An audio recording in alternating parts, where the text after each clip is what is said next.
ನಾವು ಗುರುಗಳ ಒಂದು ಆಶೀರ್ವಾದದಿಂದ ಪರಮಾರ್ಥ ಚಿಂತಾಮಣಿ ನೋಡೋದಕ್ಕೆ ಸಾಧ್ಯ ಆಗ್ತಾ ಇದೆ. ಇವತ್ತು ಪರಮಾರ್ಥ ಚಿಂತಾಮಣಿಯಲ್ಲಿ 122 ಅವಸ್ಥೆಗಳನ್ನು ಒಂದರ ಕಣ್ಣಿನಿಂದ ಇನ್ನೊಂದನ್ನು ನೋಡುವುದರಿಂದ ಆಗುವ ಲಾಭ ಏನು ಅನ್ನೋದನ್ನು ನೋಡಬೇಕಾಗಿದೆ. ಅಂದರೆ ನಾವೇನು ಮಾಡ್ತೀವಿ ನಾವಂತಂದರೆ, ಈಗ ನಮಗೆ ಚೆನ್ನಾಗಿ ಗೊತ್ತಾಗಿದೆ, ನಮ್ಮೆಲ್ಲರೂ ಸಾಕ್ಷಿನ ಗುರುತಿಸಿದ್ದೀವಿ.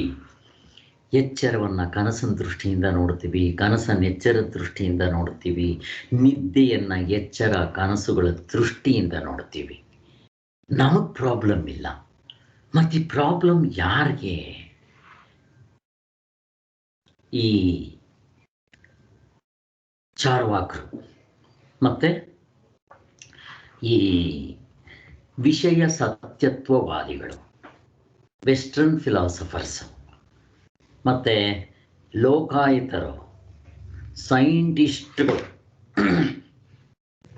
ಮತ್ತು ದರ್ಶನಕಾರರು, ಇವರು ಎಲ್ರಿಗೂ ಪ್ರಾಬ್ಲಮ್. ಯಾಕೆ ಅಂತಂದರೆ ಅವರು ಬರೀ ಎಚ್ಚರದ ದೃಷ್ಟಿಯಿಂದ ಕನಸನ್ನು ನಿದ್ದೆನ ಅಳಿಯಕ್ಕೆ ಹೋದರು. ಅದೇ ಸಿಕ್ಕಾಕೊಂಡಿದ್ದವರು. ಅದಕ್ಕೆ ಅವ್ರಿಗೆ ಸಿಗಲಿಲ್ಲ ಏನು?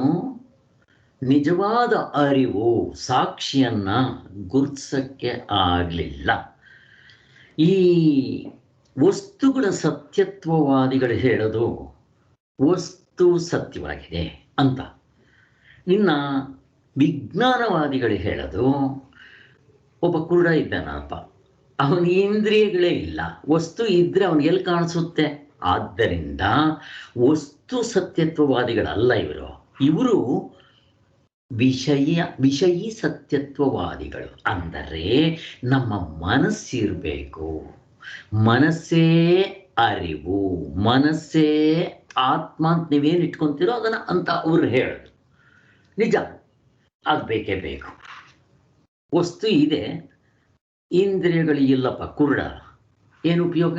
ಏನು ಉಪಯೋಗ ಇಲ್ಲ, ಹೋಗ್ಲಿ. ಇಂದ್ರಿಯಗಳಿದೆ, ಅದ್ರ ಹಿಂದೆಗಡೆ ಮನಸ್ಸು ಸೇರಿಲ್ಲ, ವಿಷಯ ಗೊತ್ತಾಗುತ್ತಾ? ಗೊತ್ತಾಗುತ್ತಿಲ್ಲ ಅಂತ ಅವರು ಅಷ್ಟಕ್ಕೆ ನಿಂತ್ಕೊಟ್ಬಿಟ್ರು. ಇನ್ನು ಎಲ್ಲರೂ ಎಕ್ಸೆಪ್ಟ್ ಶಂಕರಾಚಾರ್ಯರ ವಂಶದವರು, ಯಾರು? ವೇದವ್ಯಾಸರು, ಶುಕ ಮಹರ್ಷಿಗಳು, ಗೌಡಪಾದರು, ಗೋವಿಂದಪಾದರು, ಶಂಕರಾಚಾರ್ಯರು, ಸುರೇಶ್ವರಾಚಾರ್ಯರು, ಸಚ್ಚಿದಾನಂದೇಂದ್ರ ಸರಸ್ವತಿ ಸ್ವಾಮಿಗಳು. ಇಷ್ಟು ಜನ ಬಿಟ್ಟರೆ ಇವರು ಪರಂಪರೆ ಅಂತೀವಿ, ನಾವು ಸಂಪ್ರದಾಯ ಅಂತೀವಿ. ಇವ್ರನ್ನ ಬಿಟ್ಟರೆ ಮಿಕ್ಕದವರೆಲ್ಲ ಎಡವಿದ್ದೆ. ಅದಕ್ಕೆ ಇವ್ರಿಗೆ ಏನಾಯಿತು ಅಂದರೆ ನಿಜವಾದ ಅರಿವು, ನಿಜವಾದ ಸಾಕ್ಷಿ ಗುರ್ಸಕ್ಕೆ ಆಗಲಿಲ್ಲ. ಇದು ಅವ್ರಿಗಾಗಿದ್ದ ಕಷ್ಟ. ಆದ್ದರಿಂದ ಮತ್ತೆ ಇವರೆಲ್ಲ ಏನು ಮಾಡಿದ್ರು? ಎಚ್ಚರಕ್ಕೆ ಪ್ರಾಮುಖ್ಯತೆ ಕೊಟ್ಟರು. ಮತ್ತೆ ಇವರು ಸಾರ್ವತ್ರಿಕ ಪೂರ್ಣಾನುಭವ ಹಿಡಿಲಿಲ್ಲ. ಅದು ಇವ್ರಿಗೆ ಕಷ್ಟ ಆಗಿತ್ತು. ಇಲ್ಲಿ ನೋಡ್ರಿ, ನಮ್ಗೆ ಎಷ್ಟು ಸುಲಭವಾಗಿ ಮಾಡಿಕೊಡ್ತಾರೆ ಅಂತ ನಮ್ಗೆ ಗೊತ್ತಿದೆ ಬಿಡಿರಿ. ನಮ್ಮ ವಿಚಾರ ಅಲ್ಲ. ಯಾರು ಇವ್ರು ನಾನು ಇಷ್ಟು ಹೇಳಿದ್ನಲ್ಲ ಅವ್ರದ್ದು ಕತೆ. ಯಾಕೆ ಇವರಿಗೆ ತೊಂದರೆ ಆಗಿದ್ದು ಅಂದರೆ, ನಾವು ಬರೀ ಎಚ್ಚರವನ್ನೇ ನೋಡಿದ್ರೆ ಇವರು, ಇವಾಗ ನಾನು ಇದಕ್ಕೆ ಹೋಗ್ತೀನಿ, ನಿಮಗೆ ಚೆನ್ನಾಗಿ ಅರ್ಥ ಆಗುತ್ತೆ ನೋಡ್ರಿ. ಎಚ್ಚರದ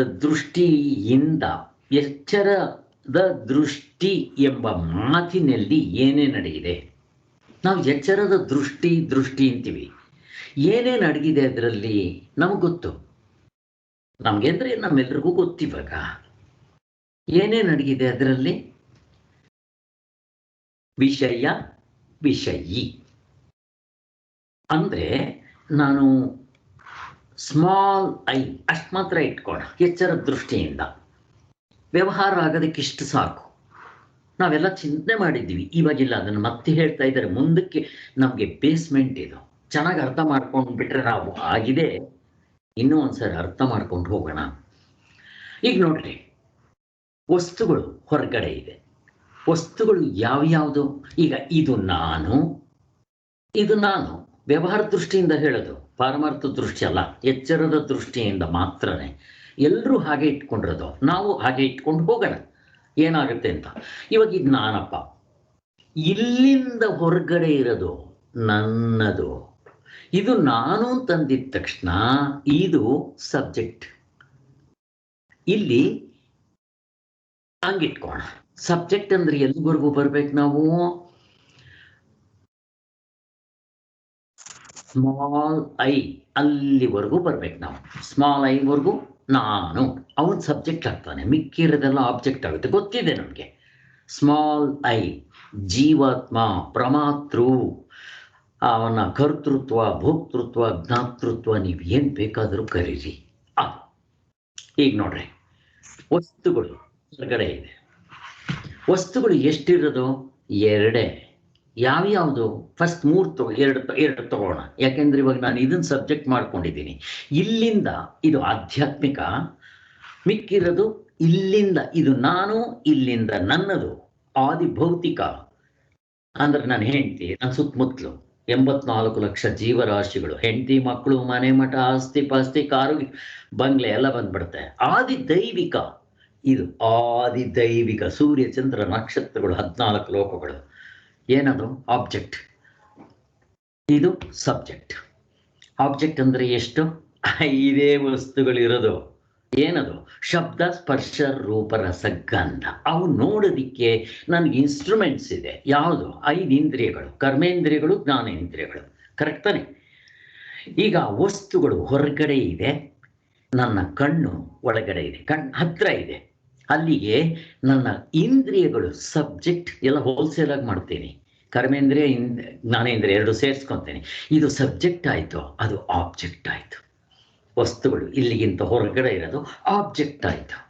ನಾವು ಸಬ್ಜೆಕ್ಟ್ ಆಬ್ಜೆಕ್ಟ್ ಇಟ್ಕೋಣ, ಸುಲಭ, ಕನ್ಫ್ಯೂಷನ್ ಇರಲ್ಲ. ಆದರೂ ಚೆನ್ನಾಗಿ ತಿಳ್ಕೋಬೇಕು. ವಿಷಯ, ವಿಷಯಿ.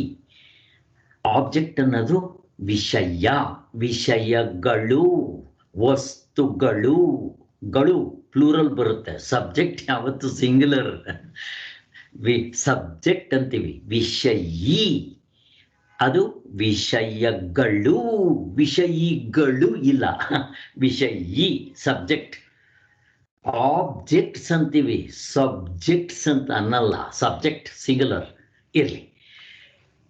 ಈಗ ಕಣ್ಣು, ಇಂದ್ರಿಯಗಳು ಸಬ್ಜೆಕ್ಟು, ಅವು ಆಬ್ಜೆಕ್ಟು. ಈಗ ನನ್ನ ಇಂದ್ರಿಯಗಳ ಹಿಂದೆಗಡೆ ಮನಸ್ಸು ಸೇರ್ಕೋಬೇಕು. ಈಗ ಮನಸ್ಸೇನಾಯಿತು? ಸಬ್ಜೆಕ್ಟ್ ಆಯಿತು. ನನ್ನ ಕಣ್ಣುಗಳೇನಾಯಿತು? ಆಬ್ಜೆಕ್ಟ್ ಆಯಿತು. ಕಣ್ಣುಗಳಿಂದ ಹೊರಗಡೆ ಇರೋ ವಸ್ತುಗಳು ಎರಡು ಆಬ್ಜೆಕ್ಟ್ ಆಯಿತು. ಇಲ್ಲಿ ನೋಡ್ರಿ, ಈಗ ಮೊದಲು ಸಬ್ಜೆಕ್ಟ್ ಆಗಿದ್ದಿದ್ದು ಇವಾಗ ಆಬ್ಜೆಕ್ಟ್ ಆಯಿತು. ಈಗ ಹಾಗೆ ಹಿಂದಕ್ಕೆ ಹೋಗ್ತೀನಿ. ಮನಸ್ಸಿಗಿಂತ ಹಿಂದೆ ಬಂದರೆ ಬುದ್ಧಿ ಸಬ್ಜೆಕ್ಟು, ಮನಸ್ಸು ಆಬ್ಜೆಕ್ಟ್. ಬುದ್ಧಿಗಿಂತ ಹಿಂದೆ ಹೋದರೆ ಚಿತ್ತ ಸಬ್ಜೆಕ್ಟ್, ಬುದ್ಧಿ ಅದಕ್ಕಿಂತ ಹೊರಗಡೆದು ಆಬ್ಜೆಕ್ಟ್. ನೆಕ್ಸ್ಟ್ ಅದಕ್ಕಿಂತ ಹಿಂದೆ ಇರದೇ ಒಂದು ಸ್ಮಾಲ್ ಐ, ಪ್ರಮಾತೃ, ನೀವೇನು ಬೇಕಾದರೂ ಕರ್ಕೊಳ್ರಿ. ಸ್ಮಾಲ್ ಐ ಒಂದು ಕರೆಯೋಣ. ಅವನು ಸಬ್ಜೆಕ್ಟ್ ಆದ, ಮಿಕ್ಕಿದ್ದೇನಾಯಿತು? ಆಬ್ಜೆಕ್ಟ್ ಆಯಿತು. ಈಗ ಈ ನಾನು ಕೂಡ ಆಬ್ಜೆಕ್ಟ್, ಈ ಸ್ಮಾಲ್ ಐ ಆಬ್ಜೆಕ್ಟ್ ಆಗ್ತಾನ ಅಂತ ಪ್ರಶ್ನೆ. ಜಸ್ಟ್ ಬೇಗ ಉತ್ತರ ಬೇಕು. ಆಗ್ತಾನ? ಯಾರಾದ್ರೂ ಹೇಳಿ ಬೇಗ. ಆಗಲ್ಲ ಸರ್. ಸ್ಮಾಲ್ ಐ ಆಬ್ಜೆಕ್ಟ್ ಆಗೋದಿಲ್ವಾ? ಅವನು ಯಾವಾಗಲೂ ಸಬ್ಜೆಕ್ಟ್ ಆಗಿರ್ತಾನ?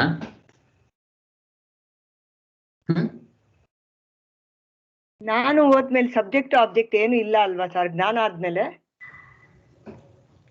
ನಾನು ಜ್ಞಾನದ ಕಡೆ ಹೋಗೇ ಇಲ್ಲ, ವ್ಯವಹಾರದ ದೃಷ್ಟಿಯಿಂದ ಮಾತಾಡ್ತಾ ಇದ್ದೀನಿ. ಸ್ಮಾಲ್ ಐ ಇವಾಗ ಸಬ್ಜೆಕ್ಟ್ ಆಗಿದ್ದಾನೆ. ವ್ಯವಹಾರ ಮಾಡೋದಕ್ಕೆ ಇಷ್ಟು ಸಾಕು. ವ್ಯವಹಾರ ಮಾಡೋದಕ್ಕೆ ಇವನೇ ಒಡೆಯ, ಇವನೇ ರಾಜ, ಇವನೇ ಸಬ್ಜೆಕ್ಟ್, ಇವನೇ ಸಾಕ್ಷಿ ಅಂತ ಕರೆದ್ರು ಸಾಕು, ನಡೆಯುತ್ತೆ ವ್ಯವಹಾರ ಮಾಡೋದಕ್ಕೆ. ಅದಕ್ಕೆ ಇವನ್ನ ಗೂಟ, ಪಿಬೇಟ್ ಅಂತಾರೆ. ಈ ರಾಗಿ ಬೀಸೋ ಕಲ್ಗೆ ಗೂಟ ಇಟ್ಬಿಟ್ರೆ ಅದನ್ನ ಕೈನೆಲ್ಲ ಗೂಟ ಇಟ್ಕೊಂಡ್ರೆ ತಿರುಗಿಸ್ಬಿಡ್ತೀನಿ ಕಲ್ನ. ಹಾಗೆ ಈ ವ್ಯವಹಾರ ಮಾಡೋದಕ್ಕೆ ಸ್ಮಾಲ್ ಐ ಸಾಕು. ನನ್ನ ಪ್ರಶ್ನೆ ಸ್ಮಾಲ್ ಐ ಕೂಡ ಆಬ್ಜೆಕ್ಟ್ ಆಗ್ತಾನಾ ಅಂತ ಪ್ರಶ್ನೆ. ಹಲೋ, ಆಗ್ತಾನೆ ಸರ್, ಆಗ್ತಾನೆ. ಹೇಗಾಗ್ತಾನೆ? ಬಿಗ್ ಹಾ, ಹೇಗಾಗ್ತಾನೆ? ಒಳಗಡೆ ಆತ್ಮ ಬೇರೆ ಇರ್ತಾನಲ್ಲ ಸರ್, ಹಾ, ಇದ್ರೆ ಅವಾಗ ಅವನು ಸಬ್ಜೆಕ್ಟ್ ಆಗ್ತಾನೆ. ಸಬ್ಜೆಕ್ಟ್ ಹೆಂಗೆ ಹೆಂಗೆ ಹೆಂಗೆ ಹೇಗೆ? Correct correct. ಈಗ ಇಲ್ಲಿವರೆಗೂ ಆಬ್ಜೆಕ್ಟು ಸಬ್ಜೆಕ್ಟಿಂಗ್ ಚೇಂಜ್ ಆಗ್ತಾ ಬರುತ್ತೆ. ಈಗ ನೆಕ್ಸ್ಟು ಈ ಸ್ಮಾಲ್ ಐ ಕೂಡ ಎಚ್ಚರದಲ್ಲಿ ಬೇರೆ, ಕನಸಿನಲ್ಲಿ ಬೇರೆ, ನಿದ್ದೆಯಲ್ಲಿ ಬರೋದಿಲ್ಲ ಅಂತ ಯಾವುದರಿಂದ ಗೊತ್ತಾಯ್ತು ನಿಮಗೆ? ಅವನ ಸಬ್ಜೆಕ್ಟು ಹಿಡೀರಿ ಅವನ್ನ ನನ್ನ ನಿಜವಾದ ಸ್ವರೂಪ ನೋಡ್ರಿ. ಇಷ್ಟೇ ಇರೋದು. ಇದನ್ನ ಮೊದಲು ಹೇಳಿದ್ನಲ್ಲ, ಒಂದು ಲಿಸ್ಟು, ಚಾರ್ವಾಕರಿಂದ ಹಿಡಿದು ದರ್ಶನಕಾರರಿಂದ ಹಿಡಿದು ಯಾರೂ ಗುರುತಿಸೋಕ್ಕಾಗಲಿಲ್ಲ. ಅದಕ್ಕೆ ಇವ್ರಿಗೆ ಆತ್ಮ ಸಿಗಲಿಲ್ಲ, ಅರಿವು ಸಿಗಲಿಲ್ಲ. ಅರ್ಬೇಯ ಸಿಕ್ತು. ಭಗವತ್ಪಾದರು ಹೇಳ್ತಾ ಇರ್ತಾರೆ, ಅವ್ರ ಊರಿಂದ ಯಾವುದೋ ಒಂದು ಅರ್ಬೇನಂತೆ, ಇವರು ಅರಿವಿನ ಹಿಡಿಯಲಿಲ್ಲ, ಅರ್ಬೇನ್ ಹಿಡಿದ್ರು ಅಂತ ಹೇಳ್ತಾ ಇರ್ತಾರೆ. ಇಷ್ಟೇ ಇರೋದು.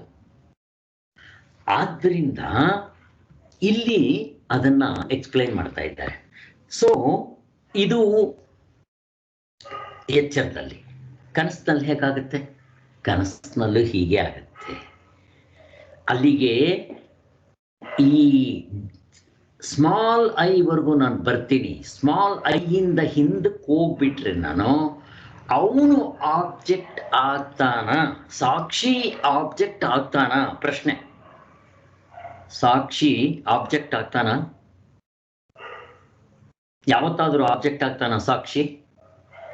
ಇಲ್ಲ ಸರ್, ಆಗೋದಿಲ್ಲ, ಆಗೋಕ್ ಸಾಧ್ಯ ಇಲ್ಲ. ಅವನ ಆಬ್ಜೆಕ್ಟ್ ಆದ್ರೆ ಅವನ ಬಂಡವಾಳ ಮಾರ್ಕೆಟ್ನಲ್ಲಿ ಮಾರ್ದಂಗೆ ಆಗ್ಬಿಡುತ್ತೆ. ಆಗೋದಿಲ್ಲ. ಇವು ಇಲ್ಲಿವರೆಗೂ ಸಬ್ಜೆಕ್ಟ್ ಆಬ್ಜೆಕ್ಟ್ ಆಗ್ತಾ ಇರುತ್ತೆ. ಈ ನಾನು ಸ್ಮಾಲ್ ಐ, ಅಹಂಕಾರ ಸ್ಮಾಲ್ ಐ ಕೂಡ, ಜೀವಾತ್ಮ, ಇವರೆಲ್ಲರೂ ಕೂಡ ಆಬ್ಜೆಕ್ಟ್ ಆಗ್ಬಿಡ್ತಾರೆ. ಒಂದ್ಸಾರಿ ಸಬ್ಜೆಕ್ಟ್ ಆಗ್ತಾರೆ, ಒಂದ್ಸಾರಿ ಆಬ್ಜೆಕ್ಟ್ ಆಗ್ತಾರೆ. ಬಟ್ ಕೊನೆ ಬಂದಮೇಲೆ ಈ ನಾನು ಅಹಂಕಾರ ಸಾರಿ ನಮ್ಮ ಸ್ವರೂಪ, ಅದನ್ನು ಇರುವು, ಅರಿವು, ಆನಂದ, ಆತ್ಮ, ಬ್ರಹ್ಮ, ಓಂಕಾರ, ನೀವೇನು ಬೇಕಾದರೂ ಕರೀರಿ, ನನ್ನ ನಿಜವಾದ ಸ್ವರೂಪ ಕರೀರಿ, ಅವನು ಯಾವಾಗಲೂ ಸಬ್ಜೆಕ್ಟ್, ಅವನ ಆಬ್ಜೆಕ್ಟ್ ಆಗದೇ ಇಲ್ಲ. ಹೀಗೆ ಎಚ್ಚರದಲ್ಲೂ ಹೀಗೆ ಇದೆ, ಕನಸಿನಲ್ಲೂ ಹೀಗೆ ಇದೆ. ಈ ಕನಸಿನಲ್ಲಿ ಇದನ್ನು ಹೇಗೆ ನೋಡ್ಕೋಬೇಕು ಅಂತಂತಂದರೆ, ನಾವು ಜಾನ್ಸನ್ ಕತೆ ಚೆನ್ನಾಗಿ ಜ್ಞಾಪನ ಇಟ್ಕೊಳ್ರಿ. ಜಾನ್ಸನ್ ಕತೆನ ಈಗ ನೆನೆಸ್ಕೋಬೇಕು. ಜಾನ್ಸನ್ ಚೆಸ್ನಲ್ಲಿ ಸೋಲ್ಸೋದು ಯಾರೂ ಇರ್ತಾ ಇರಲಿಲ್ಲ. ಕೊನೆಗೆ ಏನಾಯಿತು, ಒಬ್ಬ ಸೋಲಿಸ್ತೀನಿ ಅಂತ ಬಂದ ಅರ್ಧ ಗಂಟೆಯಲ್ಲಿ ಜಾನ್ಸನ್ ಸೋತೋಗ್ಬಿಟ್ಟ. ಜಾನ್ಸನ್ ಸೋತೋಗಿದ ತಕ್ಷಣ ಎಲ್ಲರೂ ಕ್ಲಾಪ್ಸ್ ಹೊಡೆದ್ರು. ಅವನಿಗೆ ಎಚ್ಚರ ಆಗೋಯ್ತು, ಕನಸು. ಕೊನೆಗೆ ಆ ಕನಸು ಎದ್ದಿದ ತಕ್ಷಣ ಅವನು ಹೇಳಕ್ಕೆ ಶುರು ಮಾಡ್ದ, ನಾನು ಸೋಲಿಲ್ಲ. ಯಾಕೆ ಗೊತ್ತಾ? ಕನಸು ಇಷ್ಟೊತ್ತು ಆಗಿದ್ದಿದ್ದು, ಈಗ ನಾನು ಎಚ್ಚರದಲ್ಲಿದ್ದೀನಿ. ಈಗ ಕನಸಿನಲ್ಲಿ ಜಾನ್ಸನ್ ಆಗಿದ್ದೆ ಯಾರು? ನಾನೇ. ನನ್ನ ಆಪೋಸಿಟ್, ವಿರುದ್ಧವಾಗಿ ನನ್ನ ಜೊತೆನೆಲ್ಲ ಆಟ ಆಡ್ತಾ ಇದ್ದ ಅವನು ಯಾರು? ಹೊರಗಡೆಯಿಂದ ಯಾರಾದ್ರು ನನ್ನ ಕನಸಿಗೆ ಬರುತ್ತಾ? ಬರಲ್ಲ, ನಾನೇ. ಆದ್ರಿಂದ ಅವನು ನಾನೇ. ಈಗ ಜಾನ್ಸನ್ ಸೋತ, ಅವನು ಗೆದ್ದ ಅಂತಂದ್ರೆ ಗೆದ್ದವ್ರು ಯಾರು? ನಾನೇ. ಆಮೇಲೆ ಅಲ್ಲಿ ಚೆಸ್ ಬೋರ್ಡ್ ಇತ್ತಲ್ಲ, ನಾನೇ. ಅಲ್ಲಿ ಪ್ರಜೆಗಳು, ಮಂತ್ರಿಗಳು ಎಲ್ಲರೂ ಕೂತಿದ್ರಲ್ಲ, ಯಾರು? ನಾನೇ. ಅಲ್ಲಿ ಸ್ಟೇಜು, ಆಕಾಶ, ಆಧ್ಯಾತ್ಮಿಕ, ಆದಿಭೌತಿಕ, ಆದಿಭೌತಿಕ, ಆದಿದೈವಿಕ, ಮತ್ತೆ ಆ ದೇಶ, ಕಾಲ, ಕಾರ್ಯಕಾರಣ, ಭಾವ, ಮತ್ತೆ ಅವಸ್ಥೆ, ಇಷ್ಟು ಯಾರು? ನಾನೇ. ಹೆಂಗಿದೆ ನೋಡ್ರಿ, ಇಲ್ಲಿ ನೋಡ್ಕೊಳಕ್ ಬರುತ್ತೆ. ನಾವು ಸಬ್ಜೆಕ್ಟ್ ಆಗಿತ್ಕೊಂಡು ಈ ನಾನು, ಈ ಚಿಕ್ಕ ನಾನುವಿನೂ ಕೂಡ ಆಬ್ಜೆಕ್ಟ್ ಗ್ರೂಪ್ನಲ್ಲಿ ಬಿಸಾಕಿ ನೋಡೋದಕ್ಕೆ ನಮಗೆ ಸಾಧ್ಯ ಆಯಿತು. ಇದನ್ನ ಹಿಡ್ಕೋಬೇಕು ನೀವು. ಇವಾಗ ಈ ಪಾಠ ಅರ್ಥ ಆಗ್ಬೇಕಾದ್ರೆ ಓದ್ತಾ ಹೋಗ್ತೀನಿ ನೋಡ್ರಿ, ಚೆನ್ನಾಗಿ ಅರ್ಥ ಆಗುತ್ತೆ. ಇವಾಗ ಅವಸ್ಥೆಗಳನ್ನು ಒಂದರ ಕಣ್ಣಿನ ಒಂದರಿಂದ ನೋಡೋದ್ರಿಂದ ಲಾಭ. ಎಚ್ಚರವನ್ನು ಕನಸಿಂದ ನೋಡಬೇಕು, ಕನಸನ್ನು ಎಚ್ಚರದಿಂದ ನೋಡಬೇಕು. ಬೇರೆಯವರೆಲ್ಲ ಏನು ಮಾಡಿದ್ರು, ಬರೀ ಎಚ್ಚರದ ದೃಷ್ಟಿಯಿಂದನೇ ಎಲ್ಲವನ್ನೂ ಅಲ್ಲಿ ಶುರು ಮಾಡಿದ್ರು, ತಪ್ಪಾಗೋಯ್ತು ಅವ್ರದ್ದು. ಇವಾಗ ನೋಡ್ರಿ, ಜಾನ್ಸನ್ ಕತೆ ಹೇಳಿದ ತಕ್ಷಣ ನಾವು ಈ ಚಿಕ್ಕ ಐನು ಕೂಡ ಆಬ್ಜೆಕ್ಟ್ ಮಾಡಿ ಹೊರಗಡೆ ಬಿಸಾಕಿ, ಹೊರಗಡೆ ವಿಷಯದ ಆಬ್ಜೆಕ್ಟ್ಸ್ ರಾಶಿನಲ್ಲಿ ಬಿಸಾಕಿ ವ್ಯವಹಾರ ಮಾಡಿದಕ್ಕೆ ನಮಗೆ ಸಾಕು. ಯಾವುದು ಈ ಸ್ಮಾಲ್ ಐ, ಇವನ್ ಸಬ್ಜೆಕ್ಟ್ ಅಂತ ಕರ್ಕೊಳ್ರಿ, ಬೇಕಾದ್ರೆ ಇವನ್ನೇ ಆತ್ಮ ಅಂತ ಕರೀರಿ, ಇವನ ಪಿವೆಟ್ ಅಂತ ಕರೀರಿ, ಏನ್ ಬೇಕಾದ್ರೂ ಕರೀರಿ. ಪಾರಮಾರ್ಥ ಇವನ್ ಹಿಡ್ಕೊಂಡು ಕಂಡುಹಿಡಿಯಕ್ಕೆ ಬರಲ್ಲ. ಯಾಕೆ? ಇವನು ಕೂಡ ಅನಾತ್ಮ, ತೋರಿ ಹಾರೋದು, ಇಲ್ಲದೆ ಇರೋದು, ಹಾವು. ಇದಕ್ಕೆ ವಿಕಲ್ಪ, ಇಲ್ಲದೆ ಇರೋದಿದು. ತೋರಿಸಿ ನನಗೆ. ನಾನು ಅಹಂಕಾರ ಜಾಸ್ತಿ ಆಗುತ್ತೆ, ಕಡಿಮೆ ಆಗುತ್ತೆ, ಬದಲಾವಣೆ ಆಗುತ್ತೆ. ಅಲ್ಲಿಗೆ ಎಚ್ಚರದಲ್ಲಿ ಬೇರೆ, ಕನಸಿನಲ್ಲಿ ಬೇರೆ, ನಿದ್ದೆನಲ್ಲಿ ಬರೋಕ್ಕಾಗಲ್ಲ ಇವನಿಗೆ. ಮತ್ತು ಇವನಿಗೆಂತ ಯೋಗ್ಯತೆ ಇದೆ, ಇವನ್ ನಾನು ಅಂತ ಕರಿಬೋದಾ? ಕರೆಯಕ್ಕಾಗಲ್ಲ. ಇಷ್ಟು ಎಚ್ಚರದ ದೃಷ್ಟಿ ಎಂಬ ಮಾತಿನಲ್ಲಿ ಎಚ್ಚರದ ಅವಸ್ಥೆಯ ನಾನು ಓದಿದ್ರೆ ಸಾಕು. ಇವಾಗ ನಿಮ್ಗೆ ಅರ್ಥ ಆಗುತ್ತೆ ನೋಡ್ರಿ, ಚೆನ್ನಾಗಿ ಗಮನ ಕೊಟ್ಟು ಕೇಳ್ರಿ. ಇವಾಗ ಎಕ್ಸ್ಪ್ಲೇನ್ ಮಾಡಬೇಕಾಗಿಲ್ಲ ನಾನು. ಎಚ್ಚರದ ದೃಷ್ಟಿ ಎಂಬ ಮಾತಿನಲ್ಲಿ ಎಚ್ಚರದ ಅವಸ್ಥೆಯಲ್ಲಿ ಏನೇನಿದೆ? ಈ ನಾನು, ಅದರ ಅರಿವು ಅಂತಂತಂದರೆ ನಾನು, ಮನಸ್ಸು, ಬುದ್ಧಿ, ಚಿತ್ತ, ಅಂತಃಕರಣ, ಇವು ಅವು ತೋರ್ಕೊಳ್ಳೋ ವಿಷಯ ಹೊರಗಡೆದು. ಈ ಮೂರನ್ನು ಮುಖ್ಯವಾಗಿಟ್ಟುಕೊಂಡು ನೋಟವೆಂಬ ಅಭಿಪ್ರಾಯ ಅಡಗಿರುತ್ತೆ. ಈ ನೋಟವು ಎಚ್ಚರದ ವ್ಯವಹಾರಕ್ಕೆ ಸಾಕಾಗಿರುತ್ತೆ. ಇದು ಪಿವೆಟ್, ಹಿಂಗೆ ಬೀಸ್ಬಿಡ್ತೀವಿ ಅಂತ ಹೇಳ್ತಲ್ಲ, ಇದು ಪರಮಾರ್ಥ ದೃಷ್ಟಿಗೆ ಸಾಕಾಗೋದಿಲ್ಲ, ಅಡ್ಡಿ ಆಗುತ್ತೆ. ಇದೇ ಅಡ್ಡಿ ಆಗುತ್ತೆ. ಪರಮಾರ್ಥ ದೃಷ್ಟಿಗೆ ಅಡ್ಡಿಯಾಗಿರುವುದೆಂಬುದನ್ನು ನಾವು ಬೇಕಾದಷ್ಟು ಬಾರಿ ತಿಳಿಸಿದ್ದೀವಿ. ಈ ನೋಟವನ್ನು ತಿಳಿದುಕೊಳ್ಳೋದಕ್ಕೆ ಇದಕ್ಕೊಂದು ಚಿಕಿತ್ಸೆ ಮಾಡಬೇಕಪ್ಪ. ಈಗ ಇದು ಆಬ್ಜೆಕ್ಟಾ ಸಬ್ಜೆಕ್ಟಾ? ಯಾವುದು? ಈ ಚಿಕ್ಕ ಐ ಇವನು ಯಾವಾಗಲೂ ಸಬ್ಜೆಕ್ಟ್ ಆಗಿರ್ತಾನ ಅಥವಾ ಕೆಲವು ಸಾರಿ ಆಬ್ಜೆಕ್ಟ್ ಆಗ್ತಾನ ಅಂತ ತಿಳ್ಕೊಳ್ಳೋದಕ್ಕೆ ಇದಕ್ಕೊಂದು ಚಿಕಿತ್ಸೆ ಇದೆ. ಫಸ್ಟೇ ಏನು ಮಾಡಬೇಕು? ಯಾವುದಾದ್ರೂ ಒಂದು ವಿಷಯ ವಿಮರ್ಶೆ ಸಂದರ್ಭದಲ್ಲಿ ಅವಸ್ಥೆಗಳನ್ನು ಎಚ್ಚರದ ಕಣ್ಣಿನಿಂದ ನೋಡಿದ ಕೂಡಲೇ ಇದೇ ಅವಸ್ಥೆಗಳನ್ನು ಕನಸಿನ ದೃಷ್ಟಿಯಿಂದ ನೋಡೋದಕ್ಕೆ ಪ್ರಯತ್ನ ಮಾಡ್ರಿ. ಈಗ ನಾವು ಮಾಡಿದ್ದದೆ. ಆವಾಗ ಏನ ಕಣ್ಣಿನಿಂದ ನೋಡಿದ್ರೆ ನಮ್ಮ ಅಭಿಪ್ರಾಯದಲ್ಲಿ ಯಾವ ಬದಲಾವಣೆ ಆಗುತ್ತೆ, ಅದು ಇಂಪಾರ್ಟೆಂಟ್ ಅನ್ನೋ ಪ್ರಶ್ನೆ ನಮಗೆ ನಾವೇ ಹಾಕ್ಕೋಬೇಕಂತೆ. ಈ ಚಿಕಿತ್ಸೆ ಪ್ರಕೃತದಲ್ಲಿ ಎಚ್ಚರ ಕನಸುಗಳನ್ನು ಎಚ್ಚರದ ಕಣ್ಣಿನಿಂದ ನೋಡಿದ ಮೇಲೆ ಇವುಗಳನ್ನೇ ಕನಸಿನ ಕಣ್ಣಿನಿಂದ ನೋಡಿದ್ರೆ ಅವು ಹೇಗೆ ಕಾಣುತ್ತಪ್ಪ ಅನ್ನೋ ವಿಮರ್ಶೆ ನಮಗೆ ಬಹಳ ಪ್ರಯೋಜನವಾಗಿರುತ್ತೆ. ಯಾಕೆ? ಎಚ್ಚರವನ್ನು ಎಚ್ಚರದ ಕಣ್ಣಿನಿಂದಲೇ ನೋಡಿದರೆ ಅದನ್ನು ಪೂರ್ಣವಾಗಿ ನೋಡಿದಂತೆ ಆಗೋದಿಲ್ಲ. ಎಚ್ಚರವನ್ನು ಬರೀ ಇವರೆಲ್ಲ ಮಾಡಿದ್ದದೇ ತಪ್ಪು. ಎಚ್ಚರಕ್ಕೆ ಪ್ರಾಮುಖ್ಯತೆ ಕೊಟ್ಟರು, ಎಚ್ಚರದ ಕಣ್ಣಿಂದ ಇವರು ಮೆಷರ್ ಮಾಡಕ್ಕೆ ಹೋದರು, ನಿಜವಾದ ಅರಿವನ್ನು ಸಿಗಲಿಲ್ಲ. ಯಾಕೆ? ಇವರು ಬರೀ ಎಚ್ಚರಕ್ಕೆ ಪ್ರಾಮುಖ್ಯತೆ ಕೊಟ್ಟರು. ಎಚ್ಚರದಿಂದ ಕನಸು ಸುಳ್ಳು, ನಿದ್ದೆ ವೇಸ್ಟ್ ಅಂತನಕ್ಕೆ ಶುರು ಮಾಡಿಬಿಟ್ರು. ಎಚ್ಚರವನ್ನು ಎಚ್ಚರದ ಕಣ್ಣಿನಿಂದ ನೋಡಬೇಕು, ಕನಸನ್ನು ಕನಸಿನ ಕಣ್ಣಿನಿಂದ ನೋಡಬೇಕು, ನಿದ್ದೆಯನ್ನು ನಿದ್ದೆ ಕಣ್ಣಿಂದ ನೋಡಬೇಕು. ಮಲತಾಯಿ ಟ್ರೀಟ್ಮೆಂಟ್ ಇರಬಾರ್ದು, ಮೂವರೆಗೂ ಒಂದೇ ಥರ ಟ್ರೀಟ್ಮೆಂಟ್ ಕೊಡಬೇಕು. ಅದನ್ನು ಮಾಡಲಿಲ್ಲ ಅವರು. ಹಾಗೆ ಮಾಡಿದ್ರೆ ಬರೀ ಎಚ್ಚರದ ಕಣ್ಣಿಂದ ಎಲ್ಲವನ್ನೂ ಎಚ್ಚರದ ಕಣ್ಣಿಂದ ನೋಡಿದ್ರೆ ಅದೇನಾಗುತ್ತೆ? ಪೂರ್ಣ ದೃಷ್ಟಿ ಆಗೋಲ್ಲ, ಅಪೂರ್ಣ ದೃಷ್ಟಿ ಆಗುತ್ತೆ. ಅಪೂರ್ಣ ದೃಷ್ಟಿ ಆದರೆ ಏನಾಯಿತು? ನಿಮಗೆ ಪ್ರಾಪರ್ ರಿಸಲ್ಟ್ ಸಿಗೋದಿಲ್ಲ. ಅದಕ್ಕೆ ಇವರೆಲ್ಲ ಎಡವುದ್ರು. ಇವರೆಲ್ಲ ಆಬ್ಜೆಕ್ಟ್ಸ್ನ ಇಟ್ಕೊಂಡೇ ಅದರಲ್ಲೇ ಸಬ್ಜೆಕ್ಟ್ನ ಹುಡ್ಕೋಕೆ ಹೋದ್ರು, ಸಿಗೋದಿಲ್ಲ. ಇಷ್ಟೇ ಮಾಡಿದ್ದೀವಿ ನೋಡ್ರಿ. ನಾವು ನಿದ್ದೆನಲ್ಲಿ ನಮ್ಮ ನಿಜವಾದ ಸ್ವರೂಪ ಸಬ್ಜೆಕ್ಟು, ಮಿಕ್ಕಿರೋದಲ್ಲ ಆಬ್ಜೆಕ್ಟ್ ಅಂತ ಠಕ್ ಅಂತ ಹೊಡೆದಾಕ್ಬಿಡ್ತೀವಿ ನಾವು. ಇದು ಬೇಕಾಗಿರೋದು. ಎಚ್ಚರವನ್ನು ಎಚ್ಚರದ ಕಣ್ಣಿನಿಂದಲೇ ನೋಡಿದರೆ ಅದನ್ನು ಪೂರ್ಣವಾಗಿ ನೋಡಿದಂತ ಆಗೋದಿಲ್ಲ. ಮತ್ತೇನು ಮಾಡಬೇಕು? ಎಚ್ಚರದಲ್ಲಿ ವಿಷಯೀ ವಿಭಾಗವ ಅನಿವಾರ್ಯವಾಗಿರುತ್ತೆ. ನೀವು ಎಚ್ಚರ ತಗೊಳ್ರಿ, ಕನಸು ತಗೊಳ್ರಿ, ಅಲ್ಲಿ ವಿಷಯಿ ವಿಷಯ ವಿಷಯ. ನೀವು ನಾನೂನು ಅಹಂಕಾರಕ್ವರೆಗೂ ಬರ್ತೀರಾ, ಅವನು ಸಬ್ಜೆಕ್ಟ್ ಆಗಿರ್ತಾನೆ, ಅಲ್ಲಿ ನಿಂತ್ಕೊಂಡ್ಬಿಡ್ತೀರಾ. ಮುಂದಕ್ಕೆ ನಿಮ್ಗೆ ಹಿಂದಕ್ಕೆ ಹೋಗೋಕ್ಕೆ ಬರಲ್ಲ. ಇಲ್ಲಿ ನೀವು ಇಲ್ಲೇ ಕೂತ್ಕೊಂಡು ಎಚ್ಚರದ ಅವಸ್ಥೆಯಲ್ಲೇ ಕೂತ್ಕೊಂಡು ಸಾಕ್ಷಿನ ಗುರ್ಸಕ್ಕೆ ಬರಲ್ಲ. ಅದೇ ಕಷ್ಟ ಆಗಿತ್ತು ಬೇರೆಯವರಿಗೆ. ಅದು ಎಚ್ಚರದಲ್ಲೇ ವಿಷಯಿ ವಿಭಾಗ ಅನಿವಾರ್ಯವಾಗಿರುತ್ತೆ. ಅಲ್ಲಿ ವಿಷಯವನ್ನು ಬಿಟ್ಟು ವಿಷಯ ಇರಲಾರದು.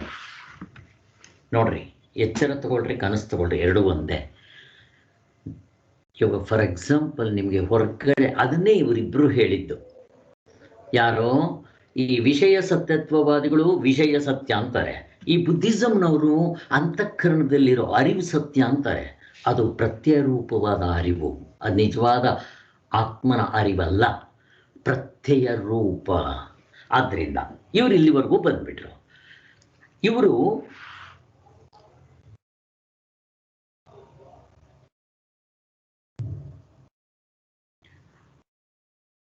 ಅನಿವಾರ್ಯವಾಗಿರುತ್ತೆ. ಅಲ್ಲಿ ವಿಷಯಿ ವಿಭಾಗ ಅನಿವಾರ್ಯವಾಗಿರುತ್ತೆ. ಅಲ್ಲಿ ವಿಷಯಿ ಬಿಟ್ಟು ವಿಷಯ ಇರಕ್ ಬರಲ್ಲ. ಹಾಗೆ ಈಗ ಇಂದ್ರಿಯಗಳು ಹೊರಗಡೆ ಇರುತ್ತೆ, ಸಾರಿ ವಸ್ತು ಹೊರಗಡೆ ಇದೆ, ಇಂದ್ರಿಯಗಳಿದೆ, ಒಂದ್ರ ಮೇಲೆ ಒಂದು ಡಿಪೆಂಡ್ ಆಗಿರುತ್ತೆ. ಈಗ ನನ್ನ ಕಣ್ಣಿದೆಯಪ್ಪ, ವಿಷಯ ಇಲ್ಲ, ಉಪಯೋಗ ಇಲ್ಲ. ಅಲ್ಲಿ ವಿಷಯ ಇದೆ, ನನ್ನ ಕಣ್ಣಿಲ್ಲ, ಎರಡೂ ಉಪಯೋಗ ಇಲ್ಲ. ಇಲ್ಲಿ ಏನಾಗುತ್ತೆ ಗೊತ್ತಾ, ಅಲ್ಲಿ ಆಬ್ಜೆಕ್ಟ್ ಇರಬೇಕು, ಸಬ್ಜೆಕ್ಟ್ ಇರಬೇಕು, ಎರಡಕ್ಕೂ ಅದೇ ಬೆಲೆ. ಇವರು ಇದನ್ನಿಬ್ಬರನ್ನು ಕಿತ್ತಾಡ್ತಾ ಇದ್ರು. ಬರೀ ಇದೊಂದಿದ್ರೆ ಸಾಕು ಆಬ್ಜೆಕ್ಟ್ ಅಂತ ಇವರು, ಇನ್ನೊಬ್ಬ ಸಬ್ಜೆಕ್ಟ್ ಇದ್ರೆ ಸಾಕು ಅಂತ ಇಲ್ಲೇ ಕಿತ್ತಾಡ್ತಾ ಇದ್ರು. ಇವೆರಡು ಏನ್ ಗೊತ್ತಾ, ಎರಡೂ ಆಬ್ಜೆಕ್ಟೇ. ಇದು ಆಗಿತ್ತು ಕಷ್ಟ.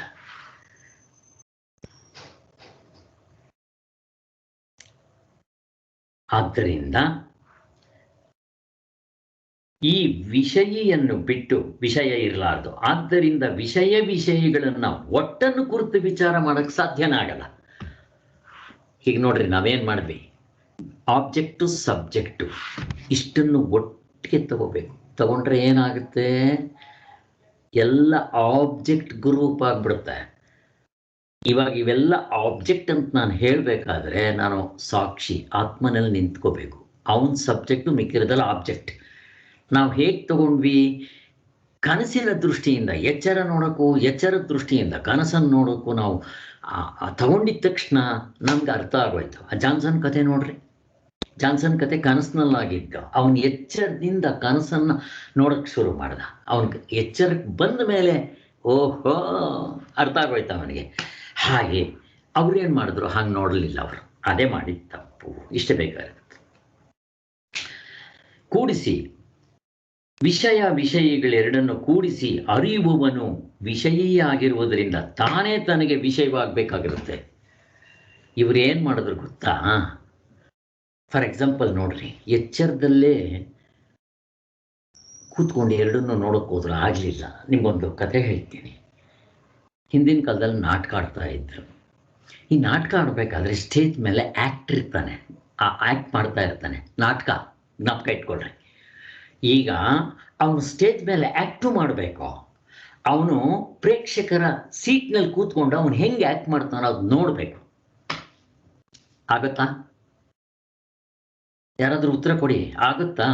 ನಾಟಕ ಮಾಡೋ ಸ್ಟೇಜ್ ಮೇಲೆ ಆಕ್ಟ್ ಮಾಡ್ತಾ ಇರಬೇಕು.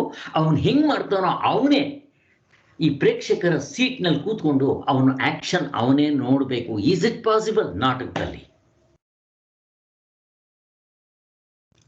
ಆಗುತ್ತಾ? ಯಾರಾದ್ರೂ ರೆಸ್ಪಾನ್ಸ್ ಮಾಡಿ. ಹಲೋ. ಇಲ್ಲ ಸರ್, ಆಗೋದಿಲ್ಲ. ನಾಟಕ ಮಾಡೋನು, ಯಾಕೆಂದ್ರೆ ಅಲ್ಲಿ ನಾಟಕನೂ ಮಾಡೋದು ಒಂದೇ ಸಮಯ. ಹಾಗೆ ಇವಾಗ ಲಂಚಾವತಾರದಲ್ಲಿ ಅವರು ಇವನು ಹಿರಣ್ಯ ನಾಟಕ ಮಾಡ್ತಾ ಇರ್ತಾನೆ. ಅವನು ಹೆಂಗ್ ನಾಟಕ ಮಾಡ್ತಾನೆ, ಅವನ ಆಕ್ಷನ್ ಹೆಂಗಿರುತ್ತೆ ಅಂತ ಅವನು ಆ ಮುಂದೆಗಡೆ ನೋಡೋರು ಕೂತಿರ್ತಾರಲ್ಲ, ಆ ಸೀಟ್ನಲ್ಲಿ ಕೂತ್ಕೊಂಡು ಅವನು ಮಾಡೋ ಆಕ್ಷನ್ ಅವನೇ ನೋಡಕ್ ಬರುತ್ತೇನೋ? ಬರೋದಿಲ್ಲ. ಈಗ ಹೆಂಗಾಗುತ್ತೆ ಗೊತ್ತಾ,